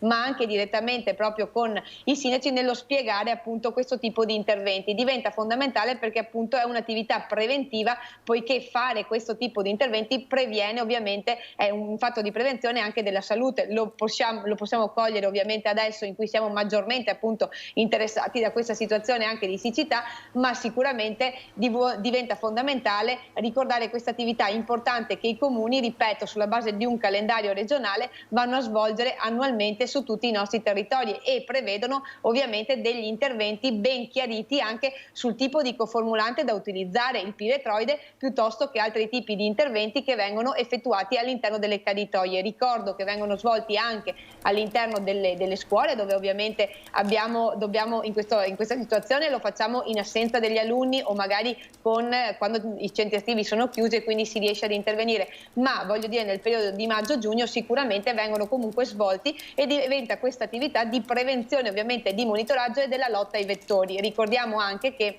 l'azienda sanitaria in questo tipo di controllo è proprio impegnata anche per verificare situazioni di presenza proprio di queste situazioni delle larve, proprio per verificare determinate aree. Ne parlo anche per il mio comune, poiché anche la vicinanza al fiume Piave, quindi la differenziazione anche delle zanzare che abbiamo dal centro paese rispetto a quelle che ci sono nell'area golenale, sicuramente hanno portato anche il nostro comune ad investire rispetto a questo tipo di intervento, al di là di quelle che sono quelle programmate che, ripeto, vengono stabilite da parte della Regione Veneto. Sindaci che si trovano a fare i conti con una crisi di governo piombata nel mezzo dell'estate, in un momento complicato dal punto di vista economico ma anche di programmazione. Sappiamo insomma che ci sono dei fondi del PNRR che vanno usati, che vanno impiegati in progetti importanti. Quali sono le ricadute sui comuni di questa crisi di governo e dal punto di vista di PNRR com'è la situazione, Sindaco?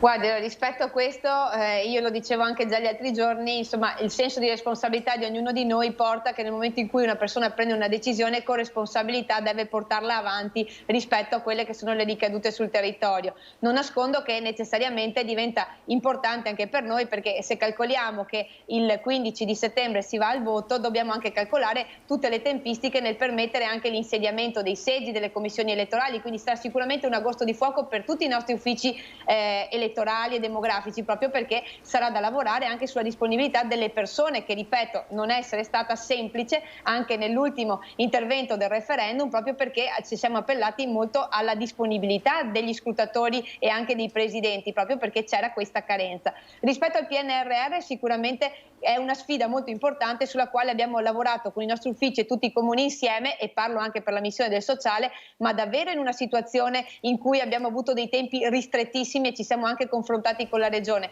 Ne parlo di quella del sociale proprio perché va a inserirsi all'interno della missione 5, in cui le tipologie di investimento sono sempre per le più fragili, quindi il sostegno alla capacità genitoriali, l'autonomia degli anziani non autosufficienti, il rafforzamento dei servizi domiciliari proprio per garantire le dimissioni anticipate e prevenire l'ospedalizzazione, il rafforzamento dei servizi sociali, ma anche tutti quei percorsi di autonomia delle persone con disabilità, che vanno a riguardare non solo il progetto individuale sulla persona e quindi la parte abitativa, ma anche quello lavorativo e di inserimento della persona all'interno della comunità, e poi tutto quello che riguarda anche la povertà estrema. Io credo che gli ambiti territoriali, assieme alla conferenza dei sindaci, assieme alla Regione, ci siamo veramente dati da fare, proprio perché i fondi di cui stiamo parlando sono circa 17.584.000, parliamo di 24 progetti sparsi su tutto il territorio della nostra provincia, quindi con un grandissimo lavoro svolto dai tecnici, dai nostri servizi sociali e poi ovviamente da parte di noi sindaci, che ovviamente dovevamo approvare questi progetti per poi procedere all'invio. Sicuramente diventa importante la tempistica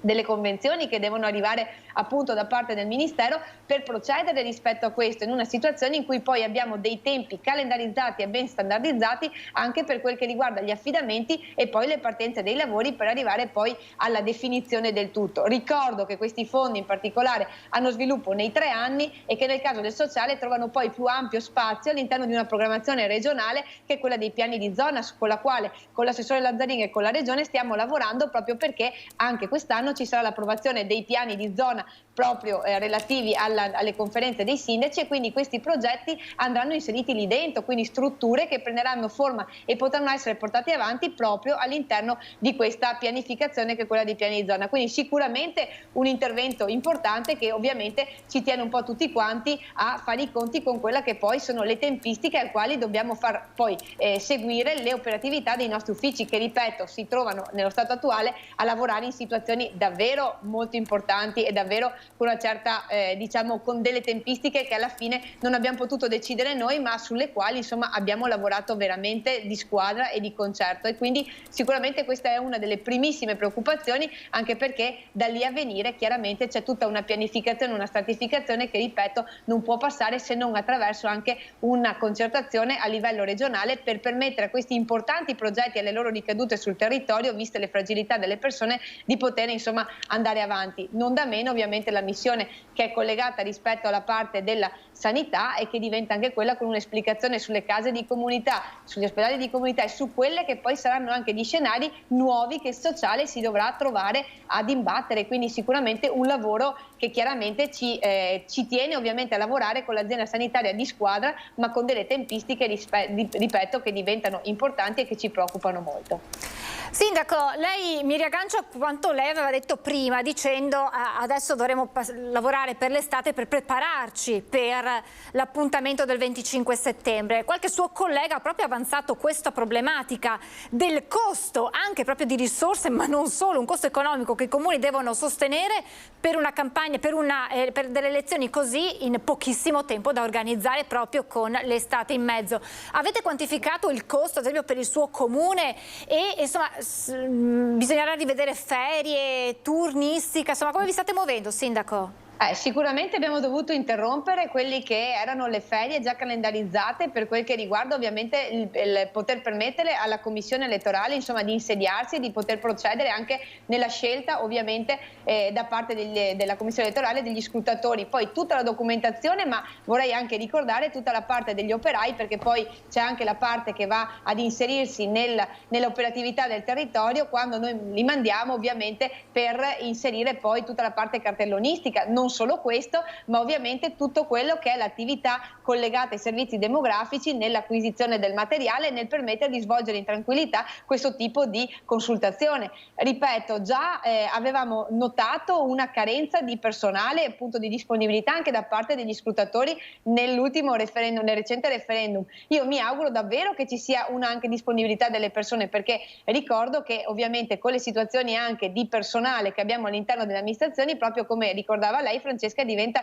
veramente difficoltoso e difficile permettere questo. Vorrei ricordare che al massimo l'ultima commissione elettorale che dovremmo andare a fare proprio per insediare il tutto verrebbe proprio alla fine di agosto, pertanto questo ha necessariamente comportato una rivisitazione dei piani ferie, ma ripeto, del personale non solo dei demografici ma anche del personale ovviamente operaio che segue poi tutto l'allestimento e tutta quell'attività anche che viene collegata alla parte delle elezioni. Quindi credo che in questa situazione insomma ci troviamo a dover lavorare proprio in estrema sintesi, in emergenza nuovamente per cercare di dare delle risposte affrettate. E ripeto, faccio proprio appello che insomma ci sia la disponibilità delle persone che l'hanno data nel poter appunto dare la loro disponibilità come scrutatori, che ripeto non mi sento di dire che sia scontata, proprio perché con le situazioni anche lavorative, con le situazioni magari che vengono anche a crearsi nei periodi di inizio settembre, anche con le ripartenze delle scuole e quant'altro, ci troviamo sicuramente in una situazione un po' particolare.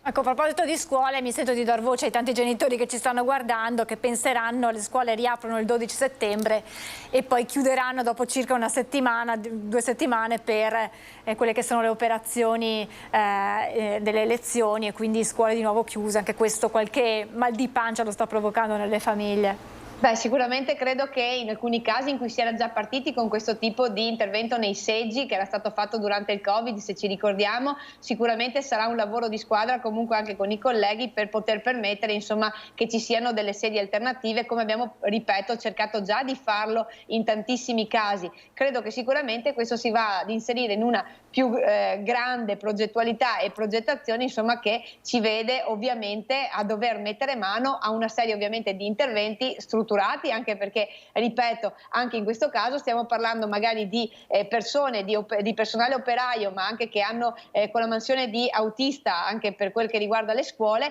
per chi ovviamente gestisce in casa il proprio trasporto scolastico, magari delle piccole realtà, e porto per esempio anche la mia, che ovviamente va ricalcolato, rimodificato e riequilibrato insomma rispetto a questo tipo di intervento. Credo che sia importante soprattutto che anche nelle scelte ovviamente dei seggi e quant'altro magari ci possa essere non venirci incontro rispetto alle situazioni che magari altri colleghi non hanno potuto fare durante il periodo magari Covid, e nel dare delle normative ovviamente in accordo con la prefettura o magari un po' più agevoli. Grazie davvero Sindaco, grazie per il suo intervento. Naturalmente un'estate di grande lavoro per voi primi cittadini e torneremo ad aggiornarci per capire un po' l'evoluzione della situazione. Grazie a Paola Roma, Sindaco di Ponte di Piave, Presidente dell'Associazione Comuni Marca Trevigiana. Grazie Sindaco, buon lavoro, a presto. Grazie Francesca, grazie a tutti, grazie e buon lavoro anche a voi. Grazie Sindaco, un aggiornamento di cronaca, un velivolo è precipitato qualche minuto fa sull'elisuperficie di Asiago. I vigili del fuoco hanno estratto una persona, molto probabilmente il pilota, in gravissime condizioni. E questo è l'aggiornamento, noi ci fermiamo, c'è il meteo e poi qualche minuto di pubblicità e poi torniamo di nuovo in diretta tra poco.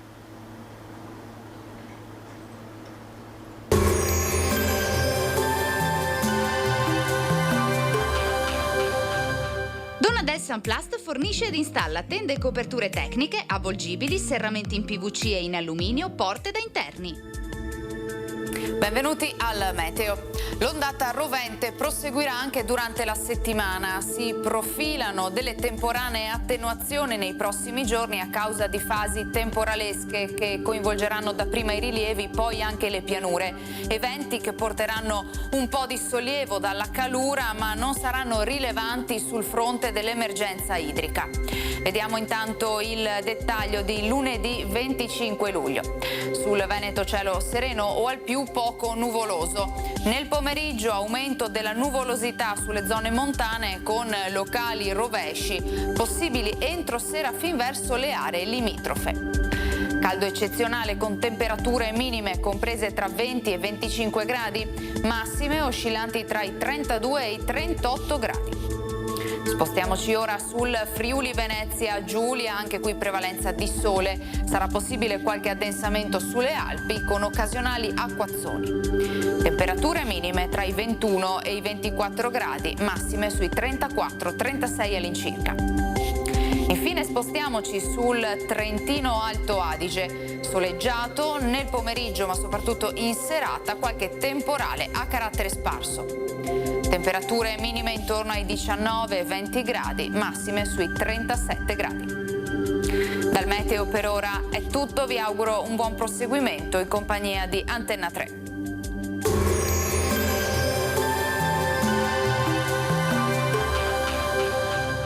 Donadel Sunplast vi aspetta nello showroom di Farra di Soligo, dove troverete le giuste risposte alle vostre esigenze di arredo esterno.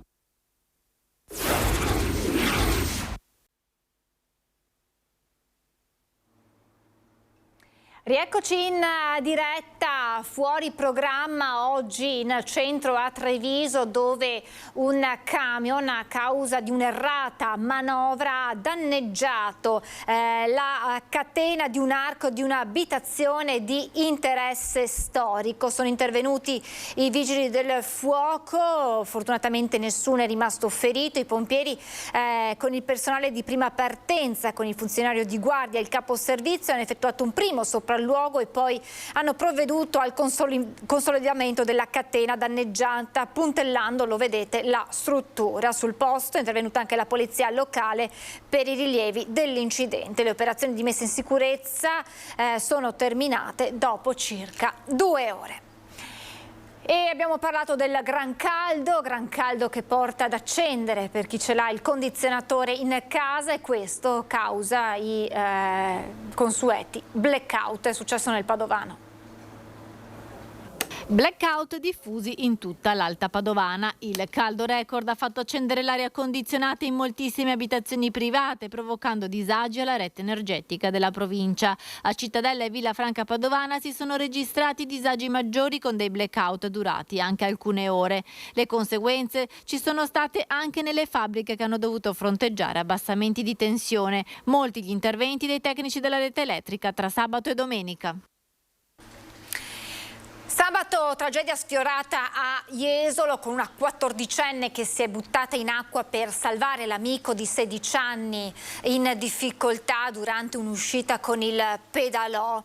La ragazzina è diventata ormai considerata un'eroina, è trevigiana di San Polo di Piave e il sindaco dice: siamo orgogliosi di lei, voglio trovarla e premiarla. Abbiamo avuto la notizia appunto che la ragazza è una nostra concittadina e devo dire che sono veramente orgoglioso di questo gesto e devo ringraziare da parte di tutta la comunità sampolese davvero questa ragazza per il gesto di coraggio e di altruismo che ha messo in campo. La conferma al sindaco è arrivata dalla Capitaneria di Porto. Risiede a San Polo di Piave la 14enne che ha salvato la vita all'amico 16enne, lui di Vazzola, nel pomeriggio di sabato a Jesolo. Una tragedia sfiorata proprio grazie alla prontezza di riflessi e al coraggio dimostrati dalla giovane. I due, con altri amici trevigiani, avevano noleggiato un pedalò e si trovavano a circa 100 metri dalla spiaggia quando il 16enne si è tuffato. Non vedendolo risalire nell'immediato, la ragazza si è tuffata a sua volta e lo ha individuato e preso, trascinandolo a riva con il supporto degli assistenti di Jesolo Turismo, nel frattempo intervenuti vedendo la scena concitata. Il ragazzo era in preda al panico, aveva bevuto acqua, cosciente, è stato comunque portato al pronto soccorso per accertamenti. Il sindaco di San Polo intanto si è sentito con il collega di Vazzola. Ci siamo proprio accordati per poter omaggiare questo gesto e la ragazza con una cerimonia ufficiale, con una consegna probabilmente anche di un riconoscimento, di una targa. A sua volta il primo cittadino lancia un appello alla ragazza eroina per un giorno perché si faccia avanti. Capisco che in queste situazioni poi la privacy e tutto va rispettata e vanno rispettate soprattutto le intimità familiari. Ecco, chiedo cortesemente se è possibile anche in forma privata di contattarmi in maniera di potermi congratulare di persona con la ragazza e poter poi avviare il progetto con il sindaco collega di Vazzola. Andiamo a Belluno, che è la terza città in Italia per dispersione idrica, con il 70% delle risorse idriche a disposizione non raggiungono la destinazione finale. Allora sono fondamentali i lavori di manutenzione degli impianti acquedottistici. Chieti, Latina, Belluno, il capoluogo delle Dolomiti, detiene un infelicissimo terzo posto a livello nazionale nella classifica delle città con la maggior dispersione idrica della rete acquedottistica. Nel bellunese infatti ben 7 litri di acqua su 10 non raggiungono l'utenza finale per la quale erano stati destinati, contro una media nazionale che si aggira attorno al 36% e veneta del 30%. Una problematica onnipresente in una provincia dove ben 37 comuni su 61 registrano perdite per il 50% o più. Una parte di queste riguarda l'acqua che sgorga dalle fontane e per le quali sono già in programma dei regolatori di pressione per limitare lo spreco, ma la maggior parte rimane da attribuire ai ben 250 attuali punti di dispersione all'interno delle tubature provinciali. Purtroppo abbiamo questo primato e questo primato è dato dal fatto che abbiamo un sistema acquedottistico ammalorato che ha più di 40 anni mediamente. La domanda che può sorgere spontanea è perché non sono mai stati programmati interventi di manutenzione prima d'ora, e la risposta si trova nel fatto che il territorio montano non ha quasi mai sofferto di carenze idriche ed è anzi sempre stato molto piovoso. Ad oggi, tuttavia, con le temperature da record e la quasi totale assenza di precipitazioni, si parla di emergenza idrica. Da quando è cambiato il clima, e non andiamo a discutere perché e per come, ma è chiaro che è cambiato, la città è diventata, la provincia è diventata siccitosa, di conseguenza è indispensabile procedere a una programmazione di interventi anche sul sistema acquedottistico. Al via dunque i lavori di manutenzione. ricostruzione. L'obiettivo è quello di ridurre le perdite di almeno il 30% nei prossimi 10 anni. Lavori dunque molto prolungati, anche perché in provincia le tubature corrono per 3.300 km sottoterra e sono ripartite tra vari acquedotti progettati in modo indipendente gli uni dagli altri e che rendono l'operazione molto complessa. Dovremo riuscire a ridurre nell'arco di una decina di anni almeno del 30-35% queste perdite. Intervenendo poi anche sulle fontane dovremo dare un ulteriore aiuto. Dopodiché l'intervento sarà sui tubi e avverrà sulla base di una graduatoria da quelli che perdono di più a quelli che servono più utenze, a quelli che servono utenze più delicate come ospedali piuttosto che case di riposo, scuole eccetera, fino ad arrivare a cercare di chiudere il cerchio nell'arco di tempo più breve possibile. Sabato sera a Cessalto, cerimonia in ricordo delle giovani vittime di incidenti stradali, con il sindaco che torna a chiedere di intervenire sul tratto maledetto dell'A4. Serve, dice, un commissario straordinario anche per la viabilità intorno, perché siamo a rischio. 39 ragazzi in circa una decina d'anni per il nostro comune, quindi veramente grazie a Don Mauro e alla parrocchia per quello che fanno per mantenere viva la fiaccola del ricordo. Una scultura in legno per ricordare le giovani vittime di Cessalto, quasi tutti morti sulle strade, una ferita per chi resta, per le famiglie soprattutto, ma anche per le stesse comunità. E non ultimo quello di Samantha, la ragazza di 16 anni che ha perso la vita a Salgareda. Molte volte si perde la vita in momenti tragici, in fatalità, e quindi veramente queste cose devono essere di monito per i nostri ragazzi più giovani. Per il futuro dobbiamo investire in sicurezza sulle nostre strade, dobbiamo investire verso i giovani per fargli capire quanto è importante la vita e quanto è facile perderla. Educazione stradale e infrastrutture. Il tema in un comune come Cessalto, attraversato dalla 4, è quanto mai urgente. La cronaca delle ultime settimane riporta un'escalation di incidenti con i flussi estivi che vanno a complicare una situazione già difficile. Anche per questo i sindaci dell'area continuano la loro battaglia per un nuovo approccio. Serve un commissario con grandi poteri, non solo per lo sviluppo della terza corsia, ma per tutto quello che è la viabilità anche fuori dall'autostrada. Molto spesso succedono incidenti e gli automezzi sono riversati nelle nostre strade che non possono sopportare questo carico di viabilità e mettono veramente a serio rischio, come è successo purtroppo, la vita dei nostri concittadini in bicicletta, a piedi o in auto. Saluto e do il benvenuto al presidente di Ater Treviso, Mauro Dalziglio. Mi sente? Certo che sì. Buongiorno A lei, buongiorno a tutti gli ascoltatori. Buongiorno Presidente. Allora, innanzitutto le chiedo se possiamo fare insieme un punto sulla situazione emergenza abitativa, che è un tema di cui si parla spesso e ancora di più in un momento di forte crisi economica.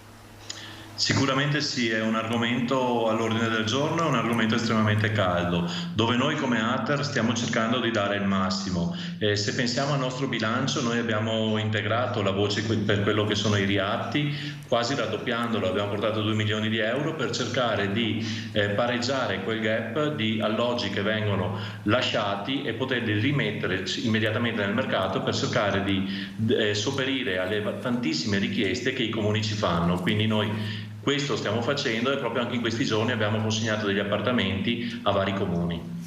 Voi avete messo anche all'asta 15 nuovi immobili in 8 comuni trevigiani a questo punto. Certo, come previsto dalla 39, la legge regionale, noi abbiamo un piano di vendite dove si mettono all'asta degli alloggi anche per far cassa, diciamocelo tranquillamente, perché l'Ater è un ente della regione, però vive esclusivamente delle risorse proprie. Questi alloggi vengono messi all'asta esclusivamente dove ci sono già delle proprietà frazionate e quindi è difficile per noi gestirle, perché negli anni sono state vendute. Sono una quindicina d'alloggi che vanno da Breda a Carbonera, andiamo a Caerano, andiamo a Castelfranco, Mogliano, Roncade, Spresiano e Vittorio Veneto, e visti i prezzi che sono estremamente concorrenziali, perché andiamo da circa 30 ai 60 mila euro, siamo estremamente convinti che questa possa essere un'opportunità per tante famiglie per cercare di fare quel sogno che noi veneti, noi italiani abbiamo, che è quello del mattone, della casa, e quindi il nostro auspicio è che questo funzioni. Siamo a disposizione con i nostri uffici per fare delle visite a chi fosse interessato, quindi si mettano in contatto con Ater, che anche questa è una bella soluzione. Dal punto di vista delle utenze, Presidente, perché insomma tutti quanti facciamo i conti con i rincari di luce e gas, immagino che anche per voi, per chi vive nelle case Ater, insomma questa sia una voce che pesa molto sul bilancio.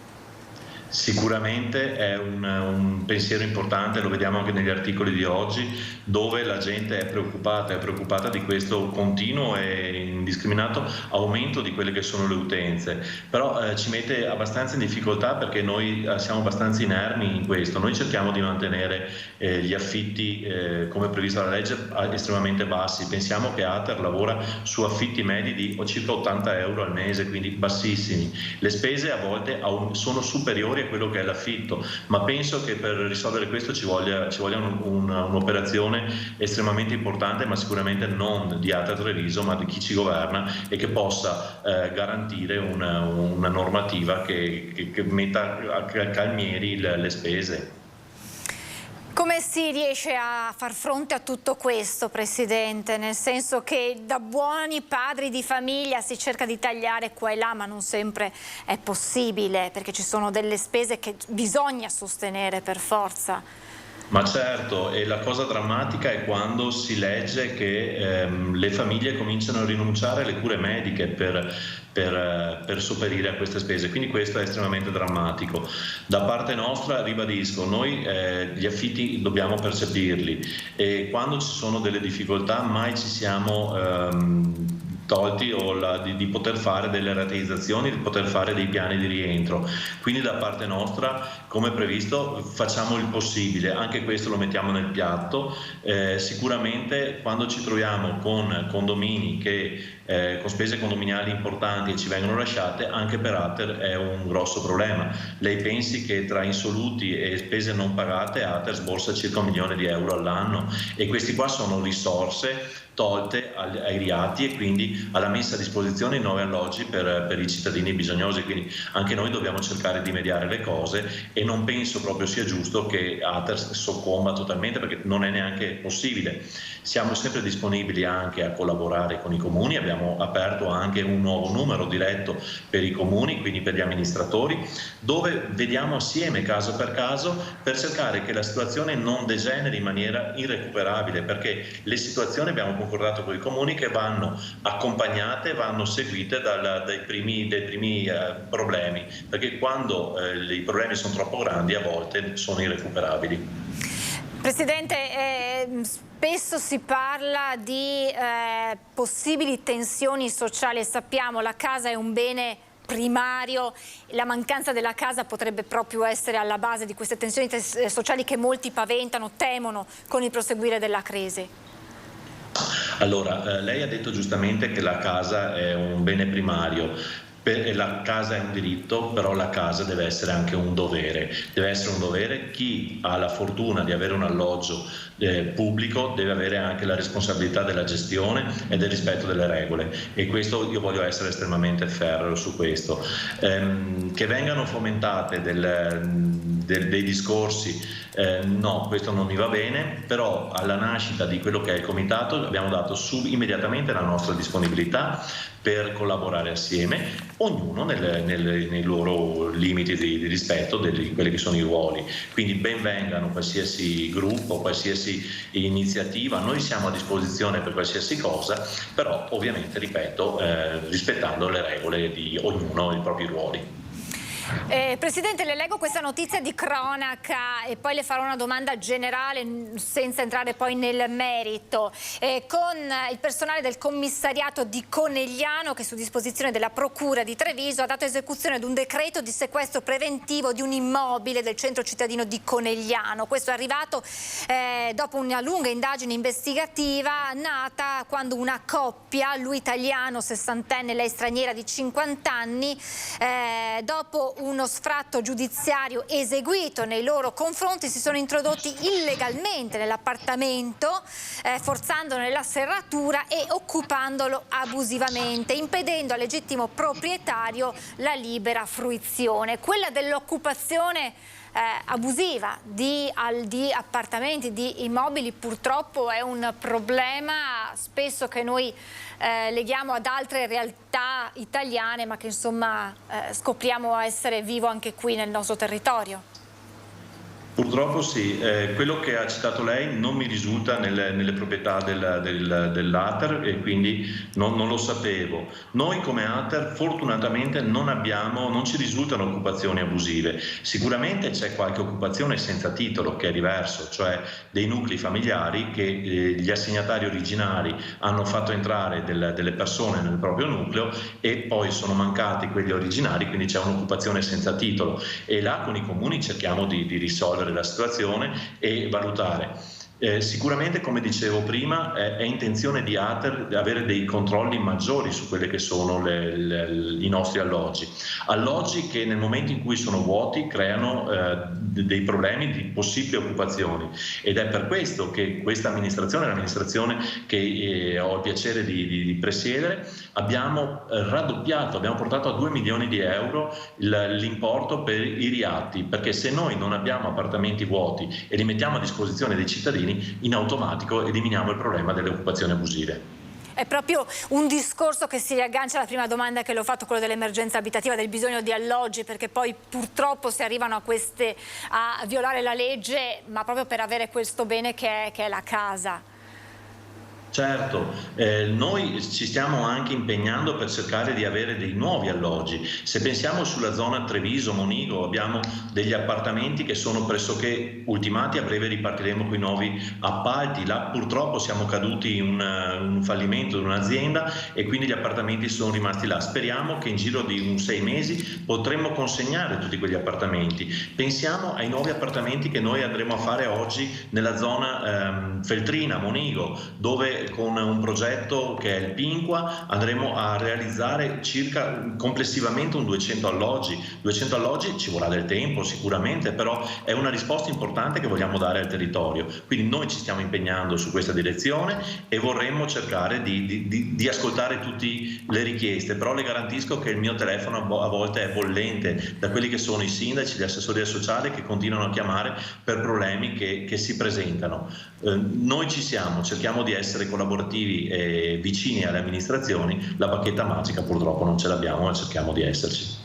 Eppure, nonostante le tante difficoltà, Presidente, Ater chiude il bilancio in attivo. Certo, noi abbiamo chiuso un bilancio in attivo, ma questo non vuol dire che facciamo cassa, perché Ater non deve fare cassa, vuole dire che noi vogliamo reinvestire nel territorio per fare quello che poc'anzi l'ho detto, cioè dare risposte a quelli che sono i comuni, quelli che sono i servizi sociali, quello che sono i cittadini. E quindi come verranno reimpiegati, rimessi in circolo questi soldi? Guardi, lei pensi al Pinqua. Il Pinqua è un intervento che andrà a lavorare andremo a decostruire 88 alloggi in zona Monigo e la ricostruzione di questi. Già ci siamo trovati con la Regione per capire quelli che sono gli aumenti, perché gli aumenti dei costi dell'edilizia non li vive solo il privato, li viviamo anche noi. Noi abbiamo aumenti dai 25 al 30% dei costi e abbiamo già scritto alla Regione che per quanto riguarda il Pinqua noi ci prendiamo in carico tutti gli aumenti per cercare di rispondere ai progetti. Quindi capisce che questi piccoli denari che siamo riusciti ad accantonare oggi li rimettiamo per garantire gli interventi che erano programmati. Presidente, grazie davvero, è stato molto interessante il suo intervento, abbiamo fatto il punto sulla situazione anche per quanto riguarda insomma Treviso, la casa, questo bene che è un diritto ma giustamente l'ha detto è anche un dovere. Grazie al Presidente Ater Treviso, Mauro D'Aziglio, e ci riaggiorniamo presto con lei, Presidente, buon lavoro. Grazie a voi e buon lavoro. Grazie davvero. La situazione, insomma, il lavoro di Ater per garantire, per aiutare a fianco dei comuni per garantire questo bene primario che è quello dell'abitazione.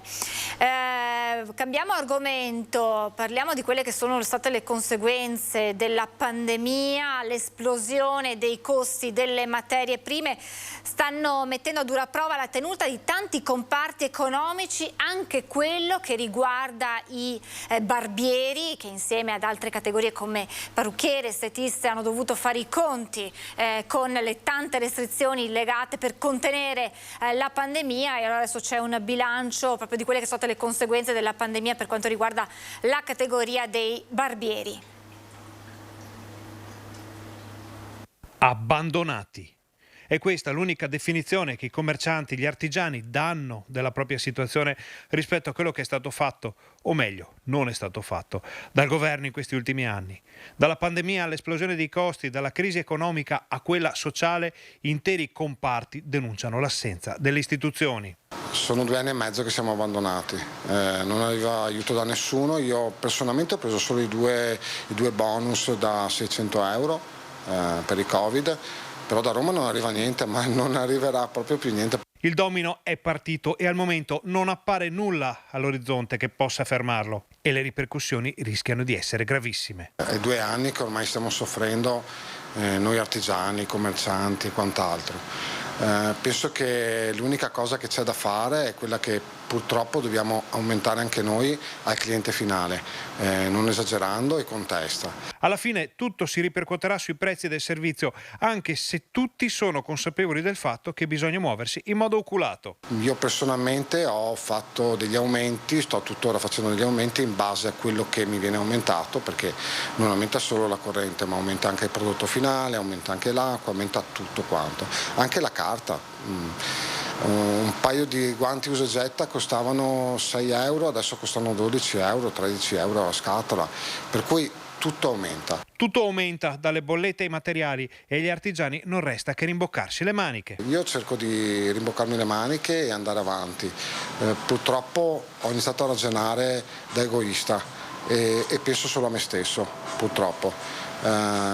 Io spero che qualcuno a Roma si metta la mano sulla coscienza e cerchi di trovare il sistema per farci andare avanti. Comunque vada, le prospettive, anche nelle previsioni più rosee, sono quelle di una vera ecatombe per il settore all'arrivo dell'autunno. In molti saranno costretti a chiudere. A ottobre ne vedremo delle belle. Mi dispiace sinceramente per chi chiude e mi dispiace personalmente per chi non ce la fa. Parliamo di crocieristica a Venezia con i suoi 20.000 impiegati, compreso l'indotto. Ora, con la caduta del governo, la situazione del settore rischia una nuova paralisi.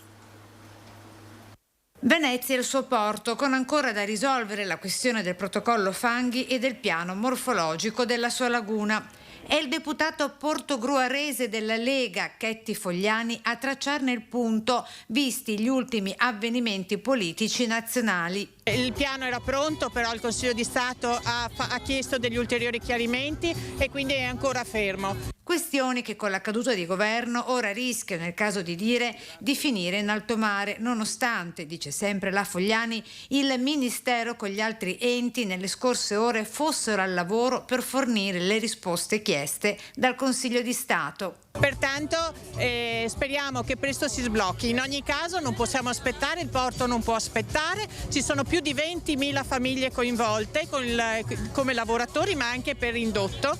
Pertanto questo tema è importante ed è sul piatto del Ministero. La crocieristica a Venezia è già bloccata dal 1 di agosto dello scorso anno con lo stop per decreto legge alle grandi navi davanti a San Marco e sul canale della Giudecca, e con il ritorno soltanto un mese fa a Chioggia. Ora, con lo scioglimento delle Camere, è uno di quei settori che rischia nuovamente di incagliarsi, seppur si spera soltanto temporaneamente.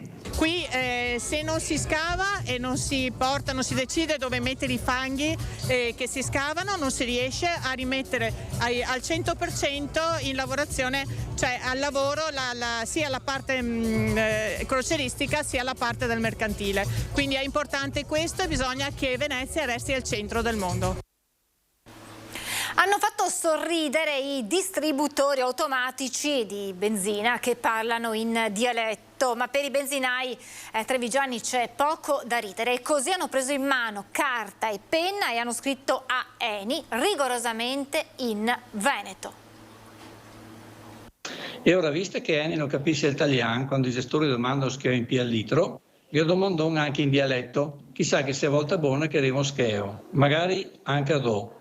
Gol dubbio che avevamo sempre sbagliato a scrivere Eni sempre in italiano. E ora, cara Eni, te lo domando anche in dialetto, strucca il bottone e dai uno scheo ai tuoi gestori. L'arma è quella dell'ironia, ma la richiesta è tremendamente seria in un momento in cui c'è poco da ridere, soprattutto a guardare i prezzi alla pompa, seppure in lieve calo in questi giorni, ma sempre alle stelle. Armato di carta e penna, Moreno Parina, leader dei gestori di impianto trevigiani, ha così scritto a Eni, la compagnia che da qualche giorno ha introdotto il dialetto in alcuni distributori automatici. Una scelta di marketing precisa, poi replicata in ogni singola regione con il rispettivo idioma. Scrivi il codice sulla tastiera e schiaccia il tasto verde per confermare. Operazione in corso, abbi pazienza. Insomma, chi di dialetto ferisce, di dialetto perisce, e poi, a dirla tutta davvero, anche se sarebbe stata meglio, il dialetto di ogni provincia, quel di Beun non è proprio come quel di Venezia. Al di là dell'ironia, per Parina qualcuno in questi mesi ci sta guadagnando e non sono di certo i gestori. E su 100 euro spesi da un cliente su un distributore, al gestore quando va bene ne rimangono 2 lordi. Questo è il metro di misura che bisogna avere. Da qui l'appello all'inizio di una campagna elettorale che si giocherà parecchio sui temi energetici e dell'inflazione. Serve attenzione quindi per un comparto che fa muovere letteralmente il paese. Al nuovo governo, chiunque sia, chiediamo di avere molta più attenzione per il settore petrolifero, che non è l'ultimo arrivato, che non è composto da una banda di delinquenti, evasori fiscali o altro, perché noi siamo controllati sui litri che vendiamo, sul prezzo che pratichiamo al pubblico, su tutte le varie cose che riguardano l'inquinamento siamo super controllati. Un messaggio forte che Parina all'occorrenza è pronto a tradurre anche in dialetto. Sta attento, tira fuori la carta, metti dentro altri schei o scegli la pompa. Inserisci schei o carte? Ve l'avevo anticipato poco fa quello che sta accadendo a Valdobbiadene, allora abbiamo in collegamento il sindaco, che ringrazio davvero tantissimo per la disponibilità in un momento non certo semplice. Buongiorno al sindaco Luciano Fregonese, grazie per essere con noi. Buongiorno e anzi grazie a voi per darmi la possibilità di comunicare ai concittadini la situazione in cui siamo. Ecco, sindaco, lei ha fatto un post su Facebook, ma ora dalle nostre telecamere può spiegare ai suoi concittadini quello che sta succedendo. Intanto le chiedo da quando e che zone del comune sono interessate da questa scarsità, se non addirittura assenza di acqua potabile. Tutto è iniziato, a dire il vero, la scorsa settimana, legato a dei lavori sulla rete idrica del Bellunese, uno dei 3 collegamenti che porta acqua a Valdobbiadene. Problemi risolti, ma di fatto si sono protratti fino ad oggi perché è dimezzata la fornitura di acqua che ci arriva dal Bellunese, da 70 litri al secondo. Ora ne abbiamo a disposizione solo 35 litri al secondo per proprio scarsità di acqua dalle sorgenti bellunesi. Le zone sono le zone più in quota di Valdobbiadene, quindi Santo Stefano, Guia. Da sabato scorso abbiamo iniziato ad avere problemi anche nelle località San Floriano, e da Santo Stefano si è abbassata verso le borgate del Follo e di Saccol. Acqua o a intermittenza o bassa portata, bassa pressione, ma in alcune zone proprio assenza totale di acqua. E immagino a sorpresa questo, cioè c'è stato il tempo di avvertire i cittadini o se ne sono accorti aprendo semplicemente i rubinetti di casa? Cioè qual è stata la sequenza dei fatti, sindaco? Sì, la sequenza è stato un crescendo, ci sono stati gli avvisi da subito nel modo in cui potevamo farli noi e il gestore ATS, che Alto Trevigiano Servizi, che da subito ha fatto delle manovre fondamentali sulla nostra rete idrica per far sì che la portata e la pressione potesse essere ripartita nelle varie zone di Valdobbiadene, quindi a sostegno delle zone più in quota rispetto alle zone più a valle. Di fatto però i disguidi sono continuati per vari motivi. Principalmente appunto per il dimezzamento della fornitura di acqua dal Bellunese, poi per il fatto che il caldo persistente di questi giorni non aiuta senz'altro, il weekend sabato e domenica con forti presenze fortunatamente di turisti e visitatori ha ulteriormente aumentato il fabbisogno idrico, per cui la scorsa notte e questa mattina appunto queste località che ho detto prima si sono nuovamente ritrovate senza acqua.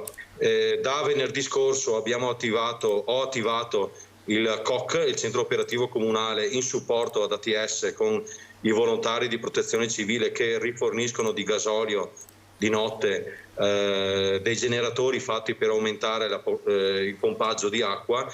Stamattina ho anche attivato la funzione comunicazioni per raccogliere le segnalazioni dei cittadini, non solo quelle che arrivano a me in vario modo, ma anche attraverso il centralino del comune al numero 0423 976 810 per dare risposte ai cittadini e soprattutto intervenire con Alto Trevigiano Servizi per quelle situazioni puntuali più critiche, soprattutto persone fragili e anziane che hanno bisogno di una fornitura specifica ad hoc di acqua perché non possono muoversi dalle proprie abitazioni. Le faccio questa domanda, probabilmente non sarà necessario, ma pensate che sarà necessario utilizzare delle autobotti per portare l'acqua laddove non arriva? Sperate che dal Bellunese arrivi una maggiore quantità d'acqua, anche se poi insomma, il problema è legato alla siccità in questa seconda fase, se prima era legata a dei lavori adesso è legata soprattutto alla siccità, Sindaco, giusto?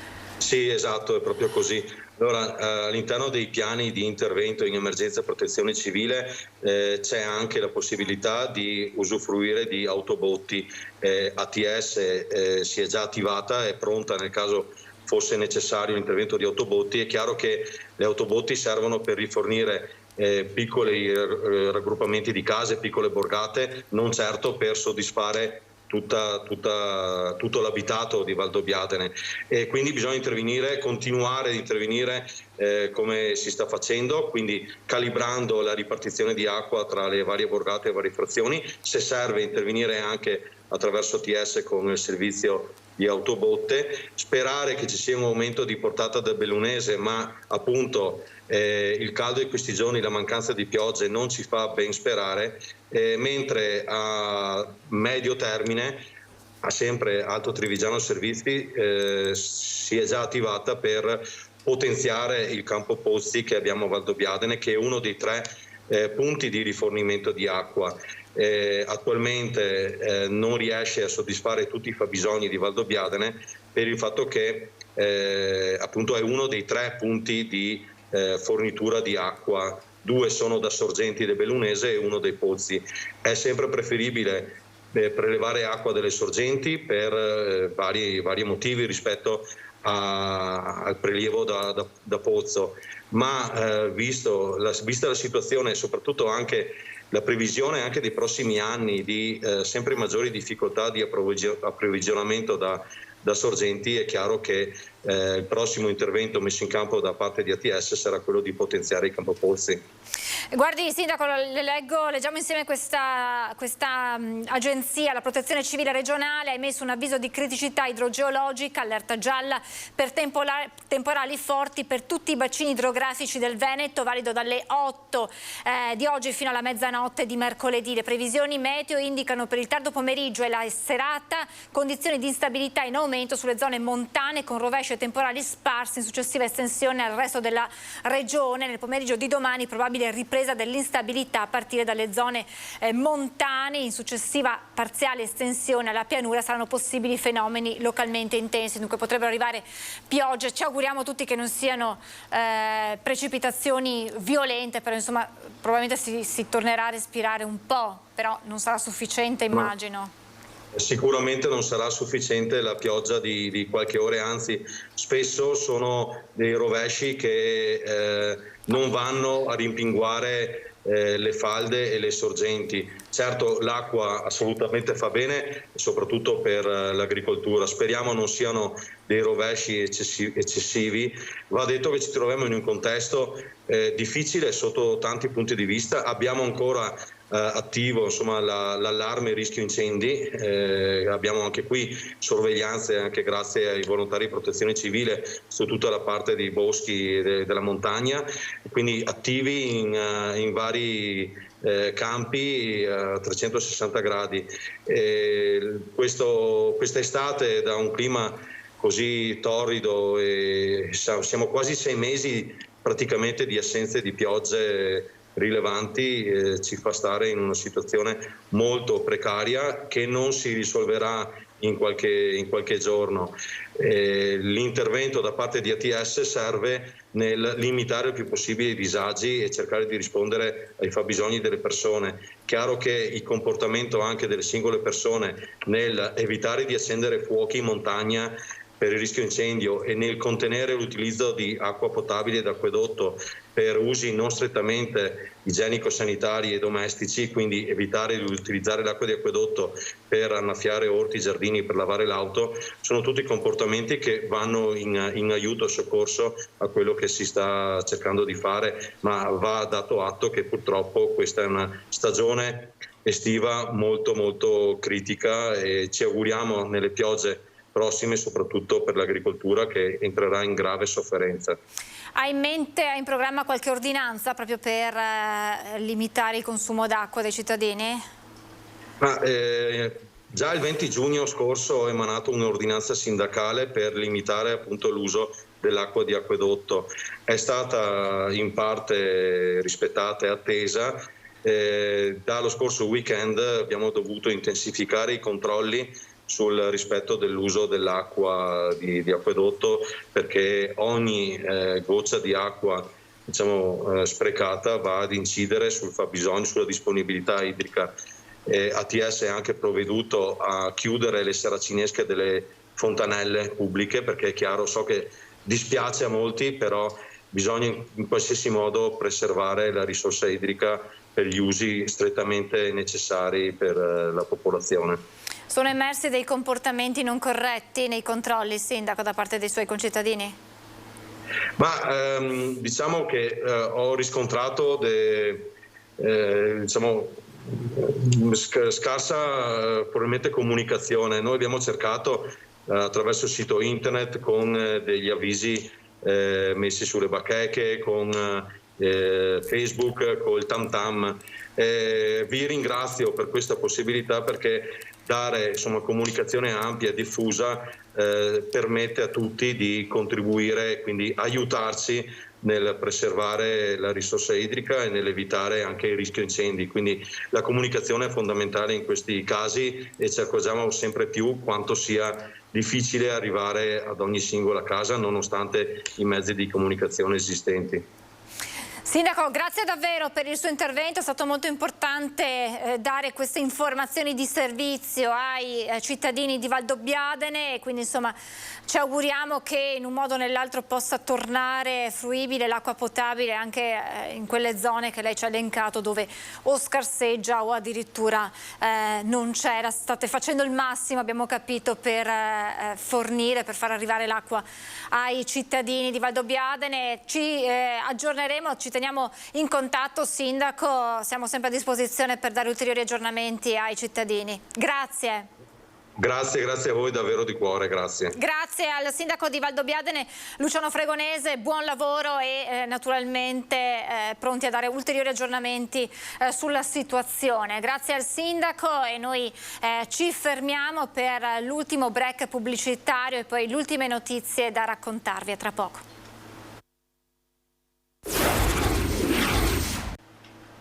Rieccoci in diretta. Si è concluso nei giorni scorsi il laboratorio per pizzaioli in erba promosso dal progetto Giovani di Silea. Siamo nella Marca trevigiana che d'estate mette alla prova i ragazzi con attività manuali. Qui impari un lavoro, impari una cosa utile che ti potrebbe essere utile sì nella vita. Pasta, mozzarella e pomodoro. Su iniziativa di Comune e Progetto Giovani, i ragazzi di Silea alle prese con l'arte del fare la pizza per cimentarsi in un'attività manuale e, perché no, acquisire i primi rudimenti di un mestiere. Oltre a questo abbiamo anche un laboratorio di riparazione biciclette e sono fatti per creare inclusione. Infatti è un laboratorio per giovani, però è fatto in un centro anziani. Vengono a riempire le loro giornate estive per non andare per le strade, ecco. Vengono qua, imparano un mestiere e noi siamo disponibilissimi ad accogliere questo tipo di attività. Da anni cerchiamo di organizzare con e per i ragazzi delle occasioni dove sperimentarsi anche un pochino a livello manuale. Quindi oltre alle attività che proponiamo durante l'inverno a livello aggregativo, d'estate cerchiamo di creare delle opportunità che li aiutino un po' a sperimentarsi, a mettersi un po' all'opera. Ogni cosa ha le sue difficoltà, poi dipende sempre dalla manualità, dall'impegno che una persona ci mette, anche dalla sua voglia di riuscirci. Senti, ma lo sai che facendo le pizze non diventerai mai un influencer? Vabbè, pazienza, però è comunque un bel lavoro, sì, dai. Imparare come si stende la pasta, il condimento e tutto quanto. Cosa si fa anche il pizzaiolo un domani, insomma? Sì, volendo sì. Ma meglio stare a fare il pizzaiolo, fare cose pratiche oppure stare davanti al computer? No, fare cose pratiche è più utile. Anche io ho fatto fatica, però quando sono venuto qua adesso mi sto divertendo. Ah, quindi all'inizio non volevi? Esatto. Chi ti ha convinto? Mia mamma. Col primo approccio è un po' impacciato, poi col passare dei giorni acquisiscono manualità e si vedono nettamente i loro progressi. Insomma, le dita non servono solo per le tastiere e per i tablet.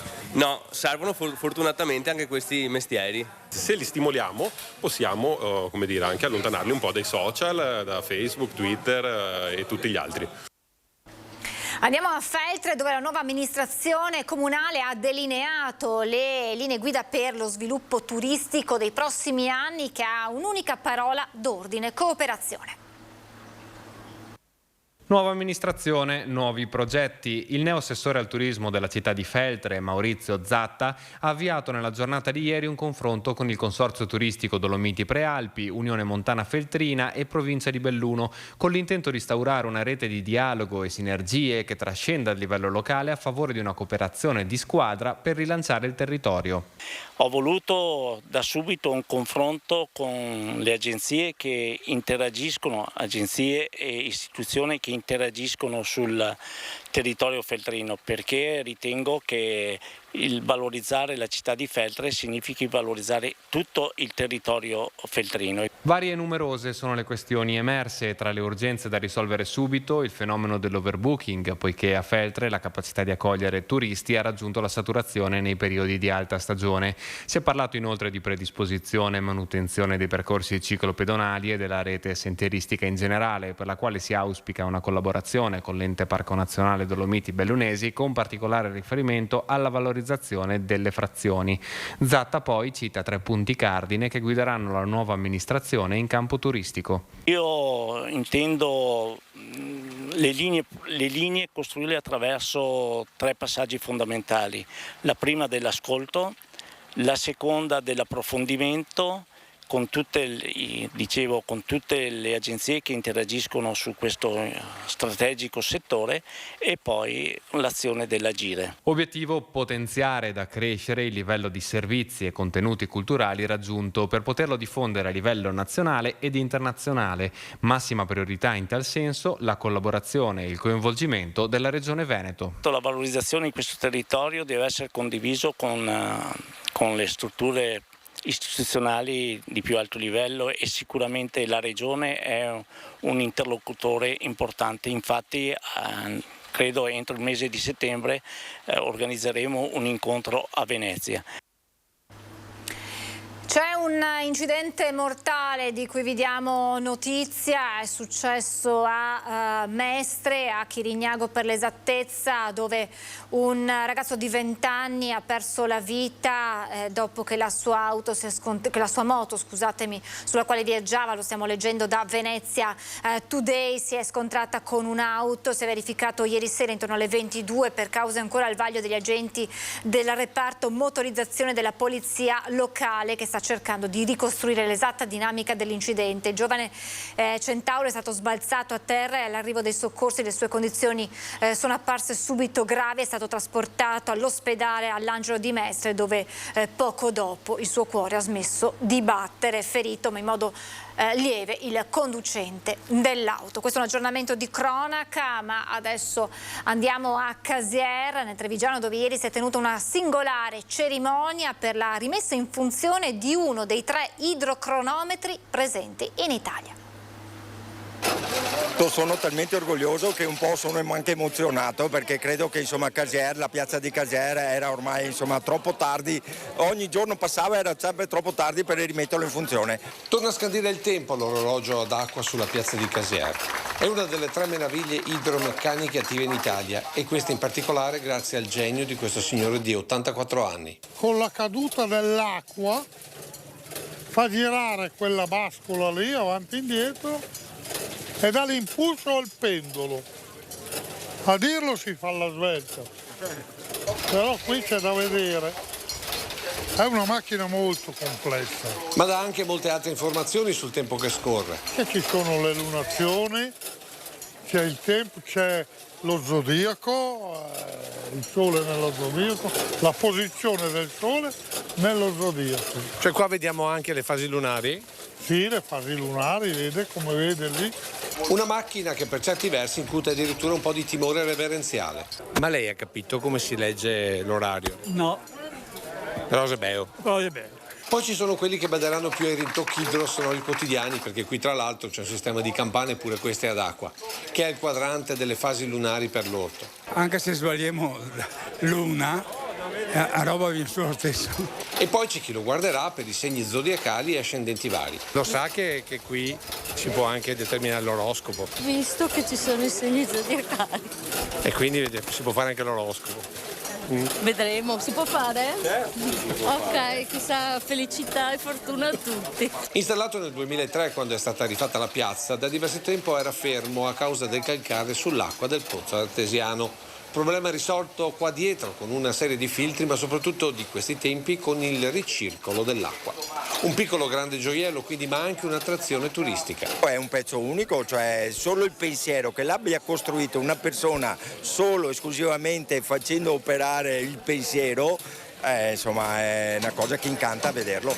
Orologio che ha dimostrato come in fondo anche i banchieri hanno un cuore. La banca di credito cooperativo è una banca per definizione banca del territorio, quindi deve essere capace di mettere una parte dei propri proventi a servizio del territorio, come in questo caso aiutare il recupero dell'orologio. Infine c'è chi ha investito sull'orologio sperando che cambi mentalità la gente, ma anche il tempo, ma questa volta meteorologico. Questa è un'opera d'arte che funziona ad acqua, e quindi qua il miglior investimento per promuovere la cultura dell'acqua. Senta, è anche un auspicio perché torni a piovere, c'è chi fa la danza della pioggia e chi invece... Se bastasse questo orologio per far cambiare idea al tempo, però mio nonno mi diceva sempre: ai tempi, ai matti, non sei che comanda.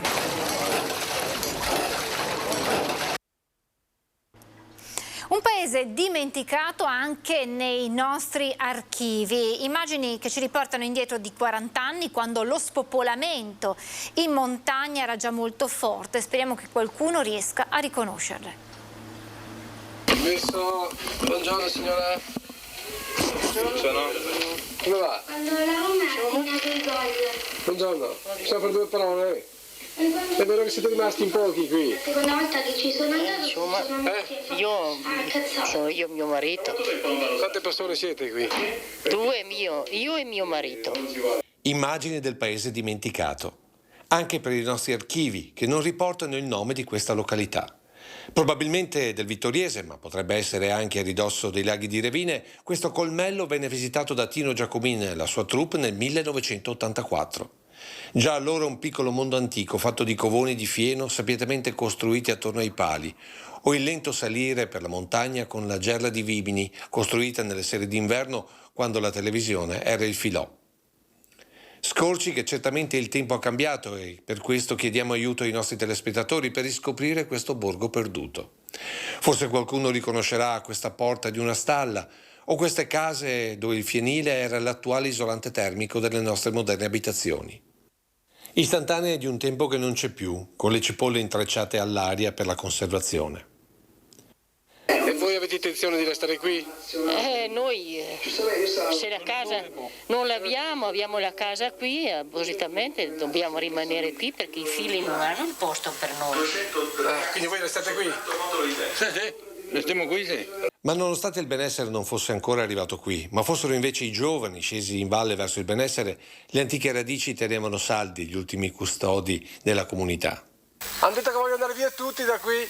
No, niente vero. Non è vero? No, vale, tutti vale. Tutti vale, no, non scampi mio qua. Sta bene qui? Da quanti anni vive qui? Oh, aspetta. 76 anni. 76 anni? Sì. Se qualcuno dovesse riconoscere in queste immagini la località e il paese, ce lo faccia sapere. Adesso invece andiamo a Cittadella, nella bellissima Cittadella, dove arriva un'importante novità per quanto riguarda il turismo. Mura e camminamento di Ronda, il Museo del Duomo, il Teatro Sociale, Palazzo Pretorio e l'Oratorio del Salvatore. 5 perle di una collana che adesso tutti potranno indossare comodamente grazie alla Cittadella Card. Dal 1 agosto arriva infatti un nuovo modo per scoprire i tesori nascosti della città murata. La Cittadella Card è un biglietto cumulativo grazie al quale si potranno visitare i 5 principali monumenti e musei della città, tutti con una tariffa scontata. Valida un anno, non è nominativa e quindi potrà essere usata da più persone. Un'iniziativa promossa da Storia Travel e dal Comune, un naturale proseguimento del lavoro svolto fino ad oggi che presentava al pubblico il camminamento di Ronda come fiore all'occhiello della destinazione turistica. Allo stato attuale e soprattutto con riferimento a un futuro di ripartenza turistica ci si orienta dunque su un'offerta più completa e variegata con l'obiettivo di intrattenere il turista più tempo in città. Prima di salutarci un ultimissimo aggiornamento relativo alla notizia che vi abbiamo dato poco fa di quel velivolo precipitato sull'elisuperficie di Asiago.